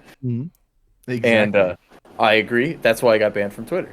Yeah, you probably haven't seen Solus on Twitter very often because they got banned for saying that we should make racists scared and we should punch them. We should start beating racists and bigots again, is what I Yeah. said. And that's violent speech. And that got them banned from Twitter. Well, Sorry, it it's is violent technically speech for your violent Raiders speech, Mass even if reported I it. also think that Yeah. bigots and racists But should not that's be been welcome talked in about society. since. But hey, you two are the Americans here, and y'all just reelected Trump, so maybe you should do something to engage with the climate that surrounds you in your terrible country. But yeah, that's why you don't see me on Twitter anymore, Finn. I'm gonna Listen, skip. just, watching Elon Musk burn Let's favorite genre of music.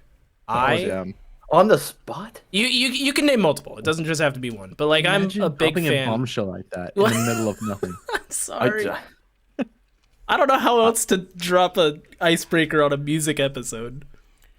You run a I podcast. like jazz.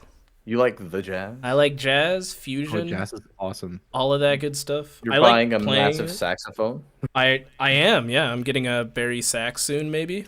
We'll see. So that should be exciting. But Solus, You say so. what is your favorite genre or genres?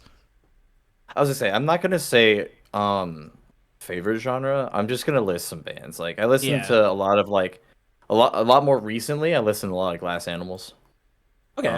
And then I mean I go all the way. I grew up listening to like My Chemical Romance, Linkin Park, Hell yeah. then Sevenfold, that kind of rock stuff, all the way to like heavier stuff like Static X. And then I can turn Didn't around grow and up with listen anything to there's like a couple pre-2000s? songs from Jonathan Roy that I like, and oh god, I'm trying to think of all the bands. Basically, like if I really listen to it. Like got a fishing pole in one hand, beer in the other. If you're listening to genre, It's kind of a roller coaster, so it depends. It's depending on many variables if I like a track or not. But I guess what I usually come back to is either like some punk rock vibes, anything similar to that. okay. okay. Good and chill electronic beats, or good synthesizer stuff. And generally, like I think very far up on my list of things I love is Gorillaz. Ooh. Okay, They've certainly Gorillaz, they've certainly done a lot to my Oh yeah. to my mind. That's amazing. The Gorillaz Tame are good. Impala also Okay. I'm gonna skip. limited to Even of the beauty of like advancement, you don't need a whole lot to just like. I mean, obviously, there's a difference between professional and like amateur, but you can make anything nowadays with a. I mean, when I called out Tiger Cub for calling something professional while using a Twitch microphone to record their vocals, I got kind of destroyed for that. So yes, there is a difference between professional and amateur, but when you point it out, then you're the problem. like a laptop, you know? Yeah. And it's really cool that you've seen more music than I think anybody could have ever thought would come out in just like the last 20 years. Yeah. I think one of the people in Aural Alliance just posted a picture of them, like, I think they were like mixing on a train or something. It looked like they were on a train. Imagine being able to like write a song and mix it on Just because you can mix a song on a train doesn't mean that you should. a train. Right? Back in the 80s, they're just like, what? What? Speaking of Aural Alliance, let's go ahead and talk about that, because that is the theme of today's episode. This episode is brought to you by Aural Alliance. Finn, when can I expect to see the check in the mail for you sponsoring this episode? Yeah, you're talking about my check, right? Yeah. Well, we were under the impression this is sponsored. Yeah. Oh, oops-a-daisy. I only just realized this is technically before the Misha video, but oh well, we're too far in now. Yeah, listen, there might be a misunderstanding here. It's okay. I'll pay you $20, and then if you can go ahead and pay me $20 as soon as that. I'll take the broom. I'll take the broom, and you won't see me again. Don't take Ruby, no. If you take Ruby, we lose half our audience. Or Ruby. You can't have either. All right, so Aural Alliance. I give you $20 and you give me $20. Misha just explained the entire furry economy. When was this started? This was fairly recent, right? This is actually pretty recent. It was like end of June, beginning of July, where I even came up with it again. Where I came up with it again. It took like 2 or 3 days to get everything set up, and then 2 weeks after that, we have had 15 artists on board. Wow! And everything after that kind of happened really fast. Oh. I honestly don't quite know how we did it. Like, obviously, I know how you did it. To those who don't know, like, I did have the Fuzznet music label before. Mm-hmm. It was kind of a similar concept, right? But we did things a bit differently, and it was already, like, you could call it kind of a success back then. But no, you wouldn't call it a success because you went fucking bankrupt, Finn. It was a bit too expensive, and we couldn't keep it running. Now we've set things up a bit differently. A lot of people still remember that, especially in the music circles. Still remember it, so it was kind of it was a lot easier to, like, the people that remember Fuzznet are the people that remember how much it sucked. Get the ball running with all the connections I've made previously. Okay. So that certainly was a bit of a boost to everything. You had a little bit of the groundwork already laid, and I want to do like a really big or really quick like jump in. So you did, Misha, you did an episode with Finn about Fuzznet already? Yeah, I did an episode with Finn about the Fuzznet music. That was like, God, what, 1-2 years ago? When did we do that? Because that's kind of how we met. It's been a while ago, yeah. Yeah. Well, so what I was going to suggest, we can like leave a link down below for all of our listeners to go check that out if they want to know more about Fuzznet and like what that was and what, you know, how Aural Alliance became. But could you give a little bit of a TLDR of what Fuzznet was, either of you? Because furry is what you make it, and a lot of people aren't necessarily in those music circles, like you said, and aren't necessarily aware of anything of what Fuzznet was. Yeah, I think first of all, the definition nowadays with what furry music even is in the beginning is with furry music, most people still, especially those who don't have much to do with the current state of things, kind of hear furry music and then think of all the single furries and that kind of stuff. Okay, these furry music basically, but nowadays it's kind of just like musicians who happen to be furries. Boo. So that's a clear distinction here. Nope. That's awesome. Knock all the way off. Well, it's like not awesome. it's like the whole label isn't just about like all the single furries, that kind of like those kind of tracks, but like just actual producers, just actual musicians who happen to be people that are actual producers and musicians mixing their songs on a fucking train. That's not. Don't brag about that. Although we actually open for like non-furries as well. Like we do have one non-furry artist now. And you guys remember this video. Really? A couple who are mostly just kind of adjacent. But yeah, we're getting out there, and we mainly Yeah, what Fuzznet was basically just like a normal music label, a normal online web label Okay. that also happens to be furry. With back then, we did it like any other online label would do it basically. So we just did the distribution, we uploaded the tracks, we released the tracks, and we did a bunch of promotional stuff for it. And Fuzznet and Aural lines are not too different on that front, on like what we do as a service. But the main differences now is That you beg for money. we did it where every artist was paid individually based on the number of streams they had and everything, which for one was kind of hard to track, like with so many artists at some point. Like it just was a lot of work to just do that dedicated. Probably would have been something we would have needed an account, like a proper dedicated accountant for. You remember this? You from the actually video, need too? somebody to just herd the furries, you know. Yeah. They have to keep track Which of all the... yeah, in a company like that, you probably wouldn't need that. But it also at that size and that we were, and especially like at the financial level that we had access to, that was just not really possible. So after a while, things just became too much work for too few people, while also being too expensive to like carry over time. And now, for one, things cost like a third of what they used to cost, because we basically managed to eliminate a lot of these kind of hurdles and things. Like it's basically that a lot of that just comes down to experience. And with the new system that we do, like building it on the socialist principles with the revenue sharing and the collective decision making, it just immensely lessens the amount of work needed for this like whole. I'm sorry, but what socialist country on the planet does everyone get paid the same regardless of work, regardless of output? It's not socialism. Whatever Finn is selling is not socialism. Accounting stage, like instead of just calculating everyone meticulously, I just basically collect who's getting anything, and everyone just gets the same amount of money.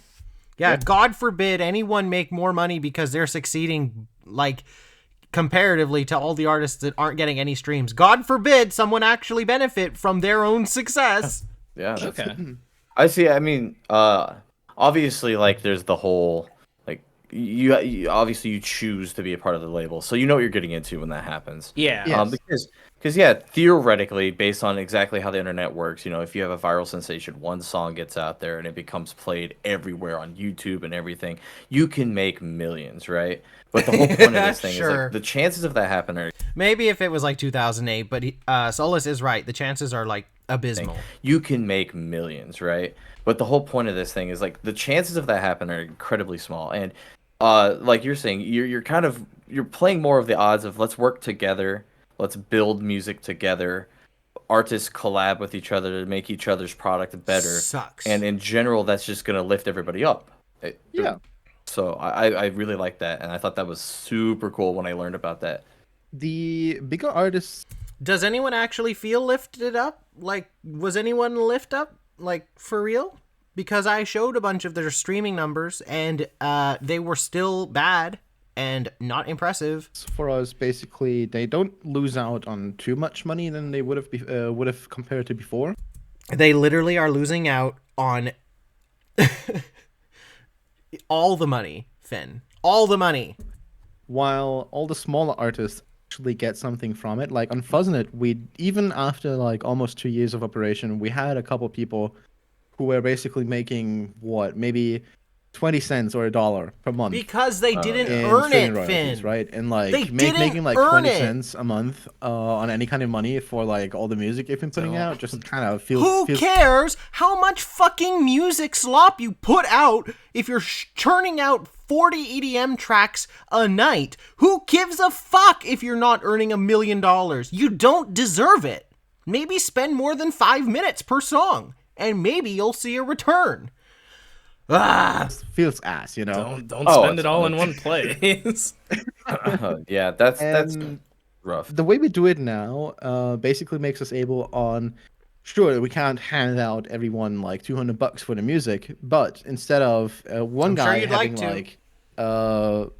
multiple hundreds or something every time, he can agree to like share a bit of his success with everyone, and have like this mutual support network going on within the label, where even the smaller artists that only had like one track, which was nice, but they don't have the visibility yet, or they don't have the skill yet to like have a banger and make like a bunch of money with it.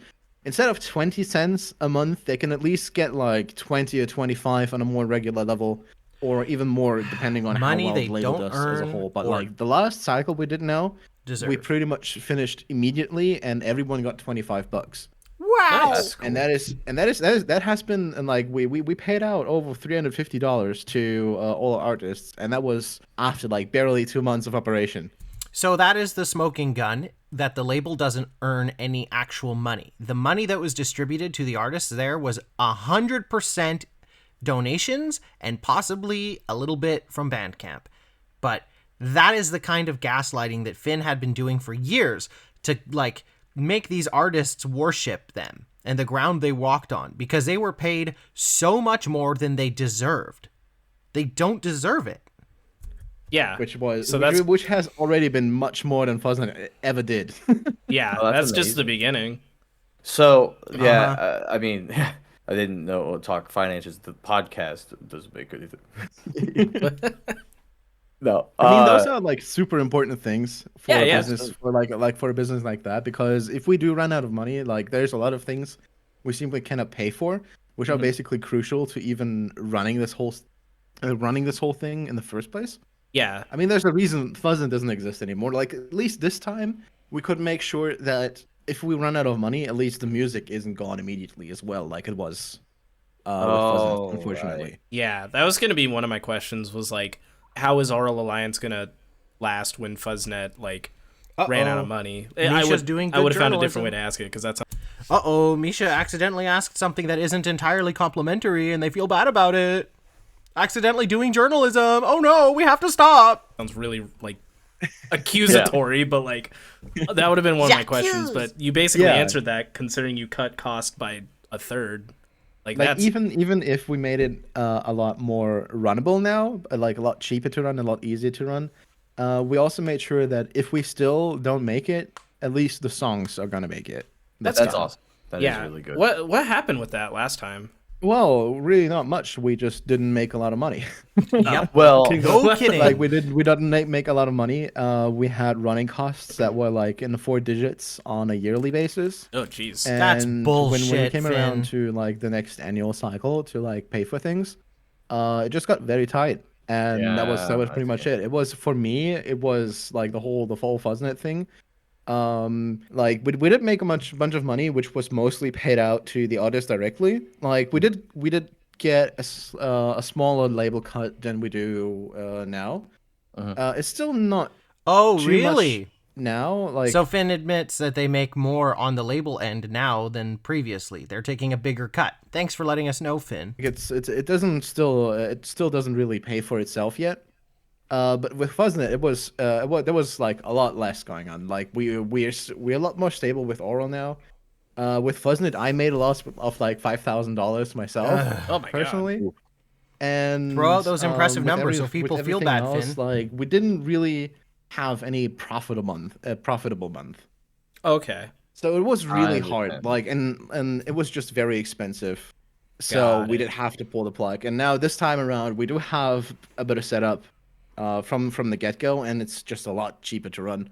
And we hope that the combination of those two things should make it last a bit Yeah. longer than last And time. like Yeah. now that you've done it once before, you should have a better like footing and like for sure. knowing what costs are gonna come. As a listener, how do you find Aural Alliance? Like where is the music posted? We've heard all this before. I'm skipping Yeah, again. Kofi, music in general, during the Here's just- basically specific, they're a bit closer to each other, like mostly in the States. Parties. For forever, but like I didn't really pay attention to the social stuff. And going to cons since 2018, there's a couple bands, there's a few singers here and there that show up to cons.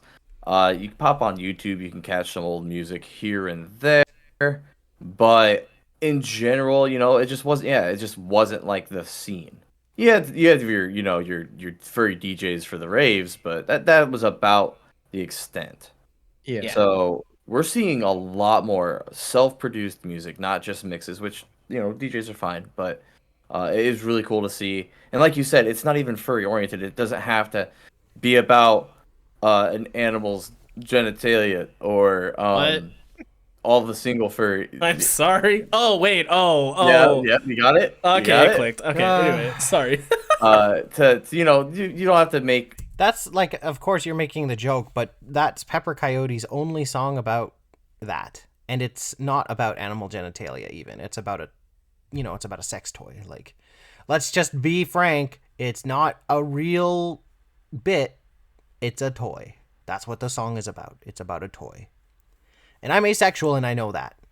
Kind of music like that to be like, oh, because obviously, like, if you howl in one of your songs and you're like a furry adjacent, it's gonna go well.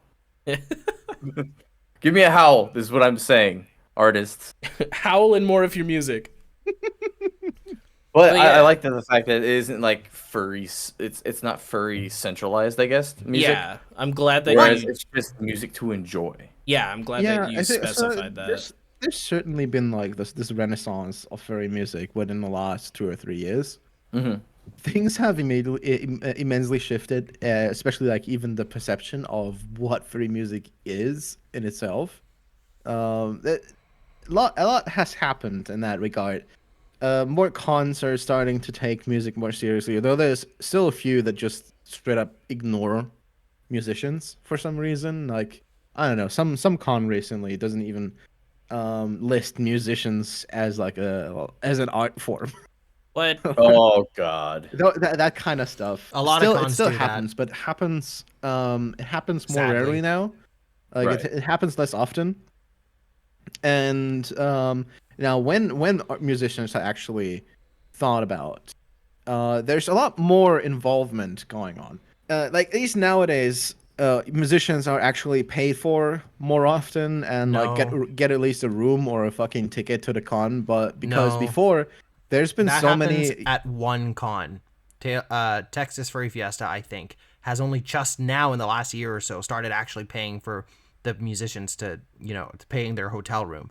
This is not a thing that's happening at any other con unless the person is a guest of honor. Musicians are not treated this well, Finn. Stop lying. Even with Fuzznet, we had to basically turn down a bunch of requests, a bunch of offers, simply because they're like, yeah, you come over, you make your stuff, and oh no, we cannot pay a hotel stay for you, and no, we cannot even give you a con ticket. Like, how are you gonna invite a performer and not even give them a ticket to the con they're performing to? Oh yeah. Oof. Like, Right. It's just not okay.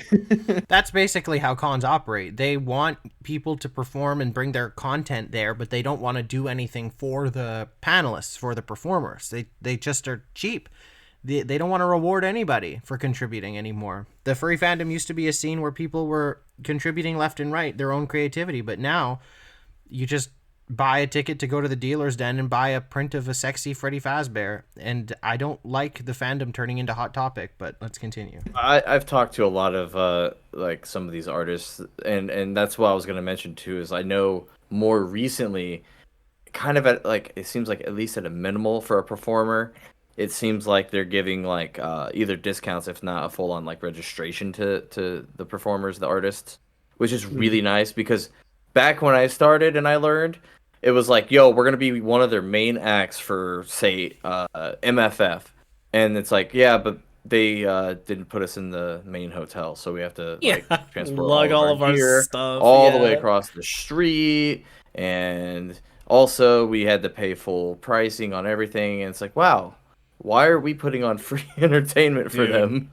as Yeah. someone like I haven't performed music in the furry community, but like as a musician, you'd be shocked how much stuff is like for exposure, where it's like the pay is just dirt, and you're an afterthought. You show up and they're like, oh, I don't know what to do with you guys. Put your stuff over there, I guess.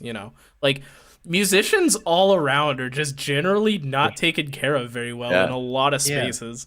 It really sucks because like a lot of entertainment involves music, and a lot of big things would be nothing without music in the background or music in it.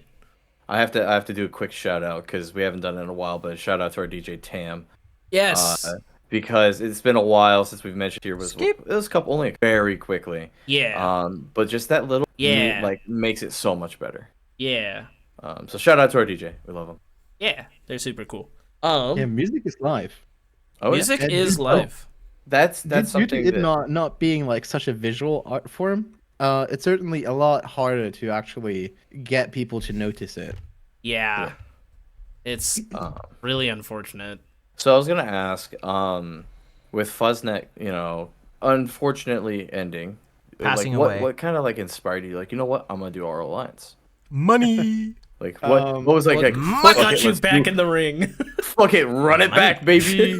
Money. There's been a few ideas that I wanted to see in the space while I was working on everything, and I tried to like give the banner to like someone else, like put out ideas down out there, hoping someone else picks it up, and like Magic surely did their part for like all the local stuff, and there's a few more other labels that are coming up, like Tricky Stoop and Thrive or Die, which There's are the like same super names promising, again, the do same great bullies work. from the East Coast. But there's still this lack of like a proper infrastructure for like this music community, right?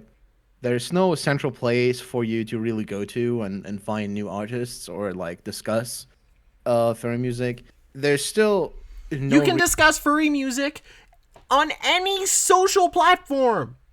Oh my god. real like no other label like Aural Alliance, I guess, that basically like is able to like pick up multiple artists at once and just give the whole service to them. Like most of our artists, basically, they wouldn't even be on Spotify in the first place if it weren't for us.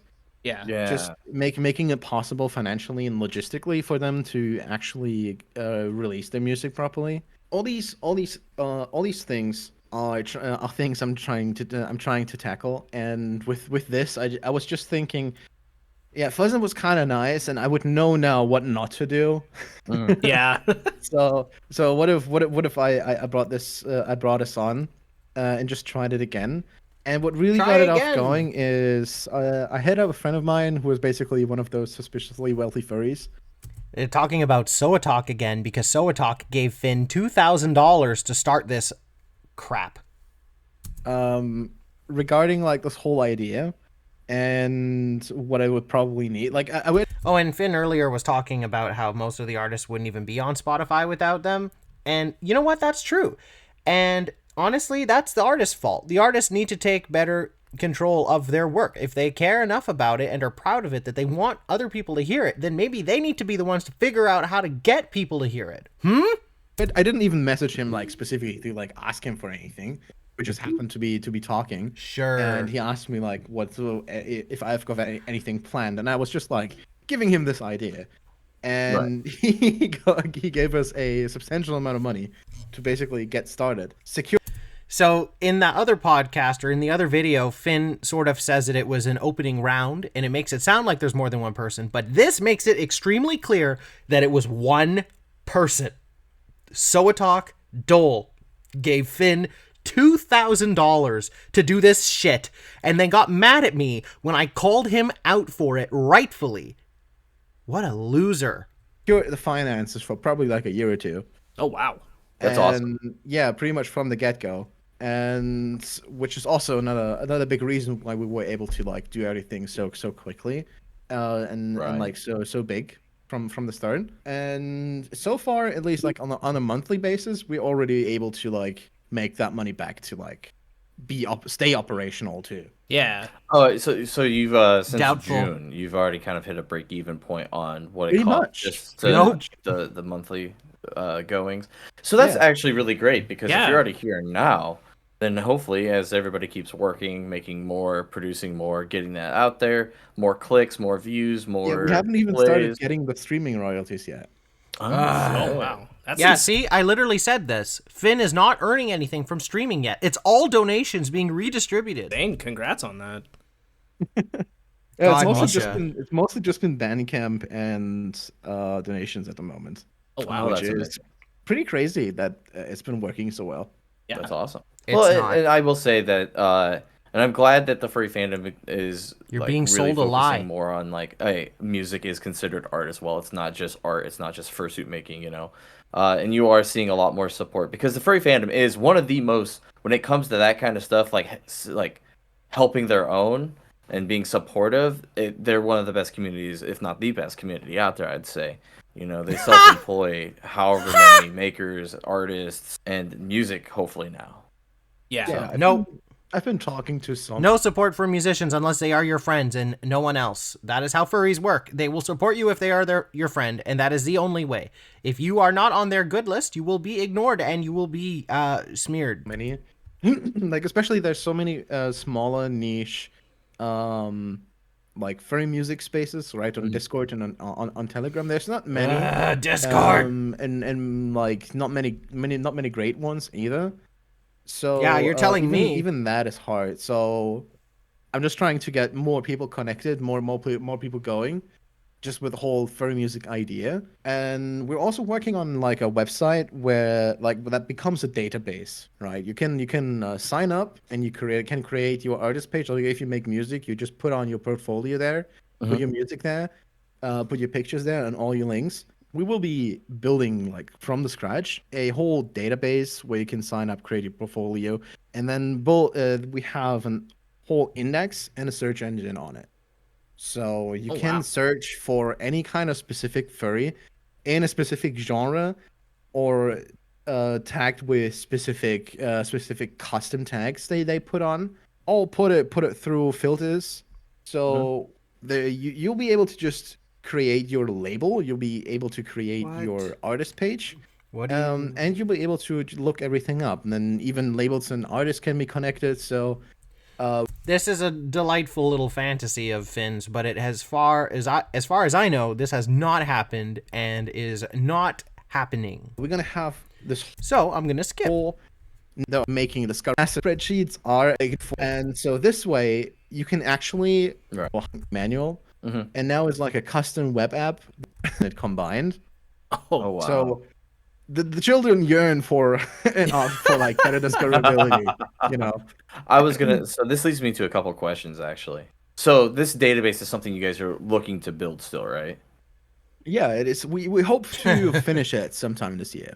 Okay. Nope. Now, is this only for artists and musicians that have applied and been accepted through your program, or is this going to be something? This is going to be a label. It's not a label overview. It's for like everyone who feels they're like a furry, basically. You're a musician / artist, and you want to be associated with furry. I can make my page through your database. Yes, pretty much. Wow. That's What a really great cool. idea. Because it's not just about. Yeah. Yeah, you can just create an account and just create your artist page on there, and have people be able to find you with like the tags you select. That's awesome. So Sure. that database sounds really cool, and Too bad it never happened. It allows you to put together your own little furry supported list of creators. That's kind of cool. A little bit of unless you have something to follow up on that one, like specifically the database, I have another question. Ask away. As a streamer, I love playing music in the background. All right, gonna Is talk about Aural music in Lion- the is it background. copy- Skip. Things like that happen, and we try our best to like filter that out. Yeah, there's not much you can do about They can have like a little panel that you can like a pre-made panel that you can put in. you. Who knows? Like having Spotify running in the back. Be sure. All right. I don't remember if it was mentioned, but the Aural Alliance is pretty much, you guys are pretty much like worldwide with the people you have, right? Yes. Well, duh, it's on the Yeah. internet, stupid. we do like- we do pretty much have someone from almost every time zone Yeah. at this point. Nice. So, if you're listening to this and you make music, it doesn't matter where you are. You might have a shot. Speaking of which, how does one apply for Aural Alliance? Of September. Interact Skip. with you if Yeah. you don't think this is. Yeah. And it's the greatest thing because that post absolutely like made me laugh. And you Twitter when you We're a fucking socialist label. And the very last check mark just says, I hereby declare that punching Nazis is always morally correct. And fella came into the Twitter DMs and was like, hey, So like again, This is just Finn On that talking front- about on how that they front, have the thing I- on their application form where you're supposed to tick a box that says it's always morally correct to punch a Nazi. And while I do agree with that, of course, they love engagement, so they got DM'd by someone that was seemingly offended by getting punched. And so Finn turned it into the first viral post. So you gotta love how the first viral post for the furry music label collective doesn't have anything to do with music. I do understand. Like it's kind of a personal thing for me in the past 2 years. Like with Fuzznet, I basically didn't do anything of that. With Aural, I'm putting like a lot of even my personal politics into there, like with the whole socialism stuff. I'm a diehard socialist, and You don't seem to know what socialism is. Prefer to have the things I do at least be built on the same principles, and Yeah, I'm being well. unapologetic about that. And I also just wouldn't want to work with someone like, even if you're a pessimist, like, okay, good, you don't want to punch a Nazi. It's fine. You don't want to punch anyone, right? Well, It's okay. It can be valid, but okay, so I still don't want to work with someone who I'm having a debate over with if it's right to punch a Nazi. Even Right. if you're That's the against point. violence, it should still be morally correct. Yeah, We're you gonna have skip to the good stuff. It gets eligible. One thing you have to keep in mind that like with everyone we accept and everyone that gets eligible for the payment, like we basically do it with a monthly opt-in. Like You remember this from the cycle you can video. opt in if you actually do want to get money or not. So the ones who are financially well off enough that they like donate, like, can just I'm gonna skip. if all of them still only get like $10, 20 cents. $10 each. Yeah, Or you're back to square one. to like barely anything. Well, also not every artist is gonna like that. That's why the next joins we're gonna have, like through our current submission process, will be decided by our current artists. Oh, So okay. like the artists And themselves, we already heard about this. they're the people. Yeah. Wow. Yeah, Yeah, much you took socialist platform and ran with it. Well, not necessarily want to do, or things you didn't get to do, and now you're like, fuck it, Aural Alliance, let's go. Yeah, I'm Yeah. glad to hear you're putting more of yourself into this project and like your beliefs. And if people don't follow those beliefs, then they just won't listen or they won't apply. So We did Welcome. ask like yeah, we do have like some artist reviews of how they saw it. Two of them are like on the website at the moment. For example, one of the artists, like Oswald, put it pretty nicely. I was sort of confused of how a socialist music label could technically work. But after being there since the start, I realized we encourage and incentivize to contribute to other members in any way we can, either with feedback or our skills, because we all benefit from each other's releases as everything is equally shared. The more we can improve everyone's work, the better. It feels like we're a united team and a family, and I'm grateful to be part of this label and to work with lovely people. And like this whole, the focus on people working for the people is just pretty awesome. yeah, no, that's really Right. awesome. And Well, like, So many compliments. I was gonna say it's awesome that like the musicians feel that way as well. Because I don't. Yeah. if it was like you were doing this and all the musicians were like not chill with it, then it would be kind of a disconnect. But it's really good to hear that the musicians, at least most of them, I assume, like Yeah, they vibe with it and they think that's a good idea. And it's been a very good vibe so far. yeah, I can really respect the mindset of contributing to help each other out because music, at least in my opinion, it's not a competition. I always I want to agree. see musicians around me succeed, and I'll do everything I can to help. I hate the musicians that are always like putting each other down and just like constantly shitting on other people. Gee, I wonder who Misha is talking about. Is it me? And I've seen enough of that both in and out of university music to know like those people suck, and I would much rather share a space with somebody who's more than willing to help out and just be like, hey, if you need help here, I'll help you. And so it's really good to hear that Aural Alliance is Well, like, I don't feel as though I put people down for the most part, unless, they're like completely irredeemable monsters like Finn. But I am more than happy to help. I mean, when I did that comment on Tiger Cub's Aural Alliance debut and said that the mic sounded like shit and that calling it professional was not accurate, that was me trying to help in my own way to say, hey, don't call your work something it's not. It's not professional. if you recorded the vocal with the same mic you use for your daily Twitch streams. Go to a recording studio. Okay? Like, it's not hard. A way encouraging that. In my opinion, it's just like creative people and like artists should just be able to focus on their damn creativity. Right? Right. Like this whole thing that we're doing is basically just like taking the work and logistics off of the shoulders of those making the art. Like it's like the whole problem nowadays for most artists, like be it just like, you know, like a visual artist or a musician or whatever you want. The whole thing nowadays is if you want to be successful, you have to be everything. You have to do your PR, you have to do your marketing, You want to have be to do your own successful. assets, you have to do video production, editing, whatever the fuck you want, right? All these kind of things. Especially if you're just like a musician, you're good with like boops and knobs and whatever. You're good at making a sound. And now you're asked to be doing Photoshop and After Effects and do Yeah, we heard these promotion. talking points Yeah, before. you kind of It's- have it's to a do lot. all that. It's too much, So actually. I'm trying to do Hit it on the head, man, where it's like, I want to make this video. Okay, cool. You gotta learn how to record your audio and make it sound good. You gotta learn visuals and what to do with your stills. You gotta be able to promote your video on multiple websites. You gotta make accounts everywhere and learn how those sites go and learn the algorithms there. And then you should probably make a little short TikTok out of it while you're at it. And then, you thought you were done? No, you gotta make the thumbnail. Like, there's just an And now endless you gotta list. You gotta reply to the comments and make sure that you're Yeah. available to an extent, accessible. Yeah. Because you can't seem like you're ignoring people. And oh no, it's great. That's something I think almost every venue or avenue of the furry fandom, be it an artist, a maker, musician, it's you're not just making art, you're not just making music, you're not just making fursuits or whatever crafts.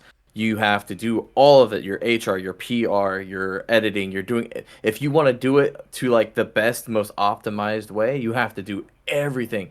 And on one person, it's just so It's much. too much. Yeah. And then like you were talking about with our alliance, you're also as an individual having to pay subscriptions to all of these different things to make sure your product's getting pushed out. And that obviously gets cut down by being a part of our alliance, and like you said, you're trying to like cover the maybe the PR parts of such It's a combination of all the things I picked up during my career, and it's also part of I really recommend everyone to be able to do this themselves as well, but you really shouldn't have to. And just a lot of going, like I basically did everything on the label stuff, like the website, all the videos we post, the promotional material, pretty much all of that. I did that all myself. Just been Wow. grinding. Wow. The grind. The grind is real there. I've I'm running had out of a steam, few, y'all. like I do have Steve, who's helping me with like internal stuff. Steve. We've been influencing their growth on Spotify, for example, or like Okay. if there's been anything happening that like sparked because I can only see like the whole Fuzznet in itself, but he's basically doing the detail work where he's tracking each artist individually. And then I also have someone who's helping with social media posts on Instagram and TikTok, like later on. They're currently moving and everything, but once that is I done, wonder if we that have ever someone happened. doing that too. Yeah. But And, otherwise, everything else is pretty much just me. Oh, that is a lot, and kudos to you for taking on so much. It's fun. It's just plain fun, really. It's good that you enjoy it though, because if you didn't enjoy it, like it just Oh my God. you have to love it, right? If you don't love it, then it's not gonna last. Yeah, pretty much. And I mean, like as you guys grow, I assume a team you'll have to expand a little bit on those team fronts. Have maybe 2 people tracking artists and stuff, but you know, stuff like that. But that's cool. That and it's a good problem to have is when you have to say, shit, we need more people. Yeah. Pretty much. All right. Well, I think it's about time we wrap up this episode and wrap up our time with Finn. So Dirty. Now we're gonna I was gonna have say- like a birthday party for 2 hours. yeah, right? of course. Yeah. So, So I what actually- am I getting? I know I just came in here. all I didn't right. even know it's my birthday. No, wait. Finn, yeah, it's fuck. been Skip. Put on. I could bring you like a nice wireless vacuum. Skip. Look, we're Just small one time. of We're those small handheld- time. Handheld wireless vacuum. Afford, okay? It took How like is this 5 still episodes for going? Misha to finally get a shirt. Okay, so yes, your birthday. Any last things you would like to mention about Aural Alliance? Anything that is popping to mind? Anything you'd like to say? I think first of all, I think really really great is also to say like the kinds of people who are in, who some people might not even know are in yet. Like this month alone, like the month was started with Goji. Oh. Goji is a Goji's not relatively there anymore. known name.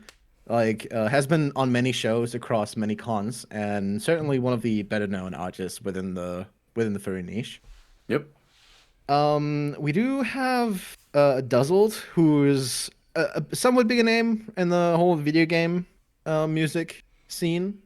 Oh, that's fun. Piqued my interest. Yeah, I was gonna Yeah. say, wait. Ooh. Yeah, they've done shows in the Netherlands too. Like super cool fella. Oh wow, nice. Definitely good chip tune sounds, electric, like mostly just electronic stuff, but with a very distinct, mostly retro sound. Really cool label. Oh, okay. That's awesome. What I'm really proud of who we got on, like they've been struggling a bit, like getting on there, like, or like having someone actually they can actually like be sure is not gonna scam them or anything, like with other bigger labels, online labels. It can be a problem just being approached and being like, hey, you want to Then don't release through a label. Do it yourself. release your music with us, right? It's always a bit sus. But Tanya's song Okay, yeah, has never been on Spotify or anything, has only been releasing on Bandcamp. I already ranted about Tanya's song at the end of the Soatok article, but yeah, like I and many other people had been trying to tell her and beg her to put her music out, and she just wouldn't do it. So, you know, I guess the German Raccoon did some good, but like, come on, like people had been wanting her music out online on streaming for years. She's been guest of honor countless times at cons across the planet, and she has no following on Spotify to speak of because she squandered the opportunities that she got. But has been creating immensely awesome music, super powerful lyrics. She's herself Native American, and her songs are about like trans issues, indigenous people, that kind of stuff. You know, super awesome. Has never been releasing on streaming, and now we're gonna bring her 3 out of 4 songs on streaming, and she's probably gonna be doing some new tracks within the near future. Don't count on it. Tanya takes her sweet time to do anything. I wouldn't bet anything that Tanya will be releasing new music anytime soon as well. That's exciting. And yeah, that's just that kind of stuff that I want to. That's the stuff I want to support, like even on like a political and personal level. And it's just awesome to be able to do something like that. Yeah. And hopefully involve more people in the whole process and the fact they exist, and just give them more more of a platform. Yeah. I'm kind of surprised that Anya hadn't released music on no shit Spotify, because I've heard of them. I haven't heard their music, unfortunately, but I've heard of them and seen them around. So, like, I knew that they were decently known in the community, but I didn't know they hadn't released on Spotify yet. Yep, they hadn't done shit. Days, though. All 3 songs. All the support that Tanya had was because they were an activist on Twitter. That's literally it. Songs are coming out in 5 days, September 26th. Ooh. Mark the calendar, September 26th. Yeah, so that'll be 4 days after this episode goes live. I can do math. Yeah. Yes. This. So, hey, we usually record a week prior. This week. Yeah, we're on it this week. This week is getting released in 2 days. Yeah. So this is actually pretty current. Yeah. That's awesome. Love to get. Personally, I am gonna look into Aural Alliance for my streams, and hopefully I catch this music. I'm very just whatever. Like I said, I listen to everything. So as long as I could just throw the mix up, that'd be cool. Yeah. So I'm gonna have to look into that myself. That's the last thoughts on. Ooh, nope, we got another thought. Yeah, no. I just wanted to like the closing thoughts, basically, just like yeah, you can find us everywhere. auralalliance.page is the website, and we're on Blue Sky and Mastodon and Twitter, and we have our own Alliance. And ready for this to be done. Thank you actually for spelling that out for. Well, about me, about yourself, yeah. I'm hella fucking gay. Am I allowed to say these things? You are. Am I gonna get censored by the FBI now? Oh, they might censor you. We're not going to censor you, though. Yeah, I might. Before your birthday, leading into going to the roots, and ooh, please, for the love of God, let this end. Solus will be out of town, and I will have just finished editing for like 30 plus hours, and I don't think I want to. I don't think I want to. I think yeah. That's all you have to say. I think that week. Yeah. All right, comment section. Go to auralalliance.page. Go check out a furry artist, and then the comment, drop your favorite track. Yes. My call to action. Get it. Oh yeah, we also post every review from Bandcamp on our website. Ooh. If it, like all the cool reviews. Yeah, the great. reviews. Yeah, like we do release pages on the website. 1 Great. star needs more Can you cowbell. end? Oh my please? God! Stop. Yeah, stop. All right, guys. Thanks for tuning in. See you next episode. Bye. Bye. Bye. No. So, okay, that's it. I just want to wrap it up because I am tired and I am done and I never want to talk about Finn, Aural Alliance, Fuzznet, any of that crap ever again after this bonus content goes live. I am so done. It was like 4 goddamn years of being one of the only furries in this fandom with enough of a backbone to actually stand up and say, everything that Finn is saying is a wrong, misleading attempt to get you to like them and give them your money. And people would just laugh and point at me and say, look at Cassidy. Cassidy doesn't know anything. Cassidy's a hater. Cassidy's this. Cassidy's that. No, because I ended up being right the whole time. So I do expect apologies. Misha, I expect an invite to your miserable little podcast here that makes way more money than it deserves because you still don't know how to use Google. Solus, I already spoke about. I don't really care about. Soatok, an idiot with no integrity who also owes me an apology and should probably send me $2,000 also, like if we're being honest. And I would also accept money from Misha. I have nothing bad to say about Bearly or Tabin from the very first podcast I reviewed here because they're both delightful, good beans. They're smart, they're adults, and they were calling out Finn's exaggerations and claims even then in their very first appearance. And no, Finn did not return for the Bearly Furcasting podcast again, whereas I've been there every season. So yeah, I don't have a lot else to say. The video really just said everything. This was just meant to be the cherry on top, the 4-hour cherry on top. And God knows how long this will take to edit. I don't intend to spend a lot of time. I'm not going to censor myself. I'm going to just come at it totally raw. And it's also sort of a way of preserving these videos because I know that once this gets out there, these cowards are probably going to tuck and run.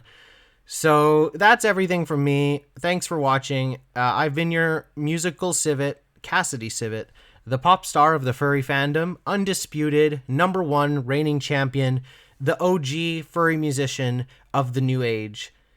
And I will see you all next time. Bye.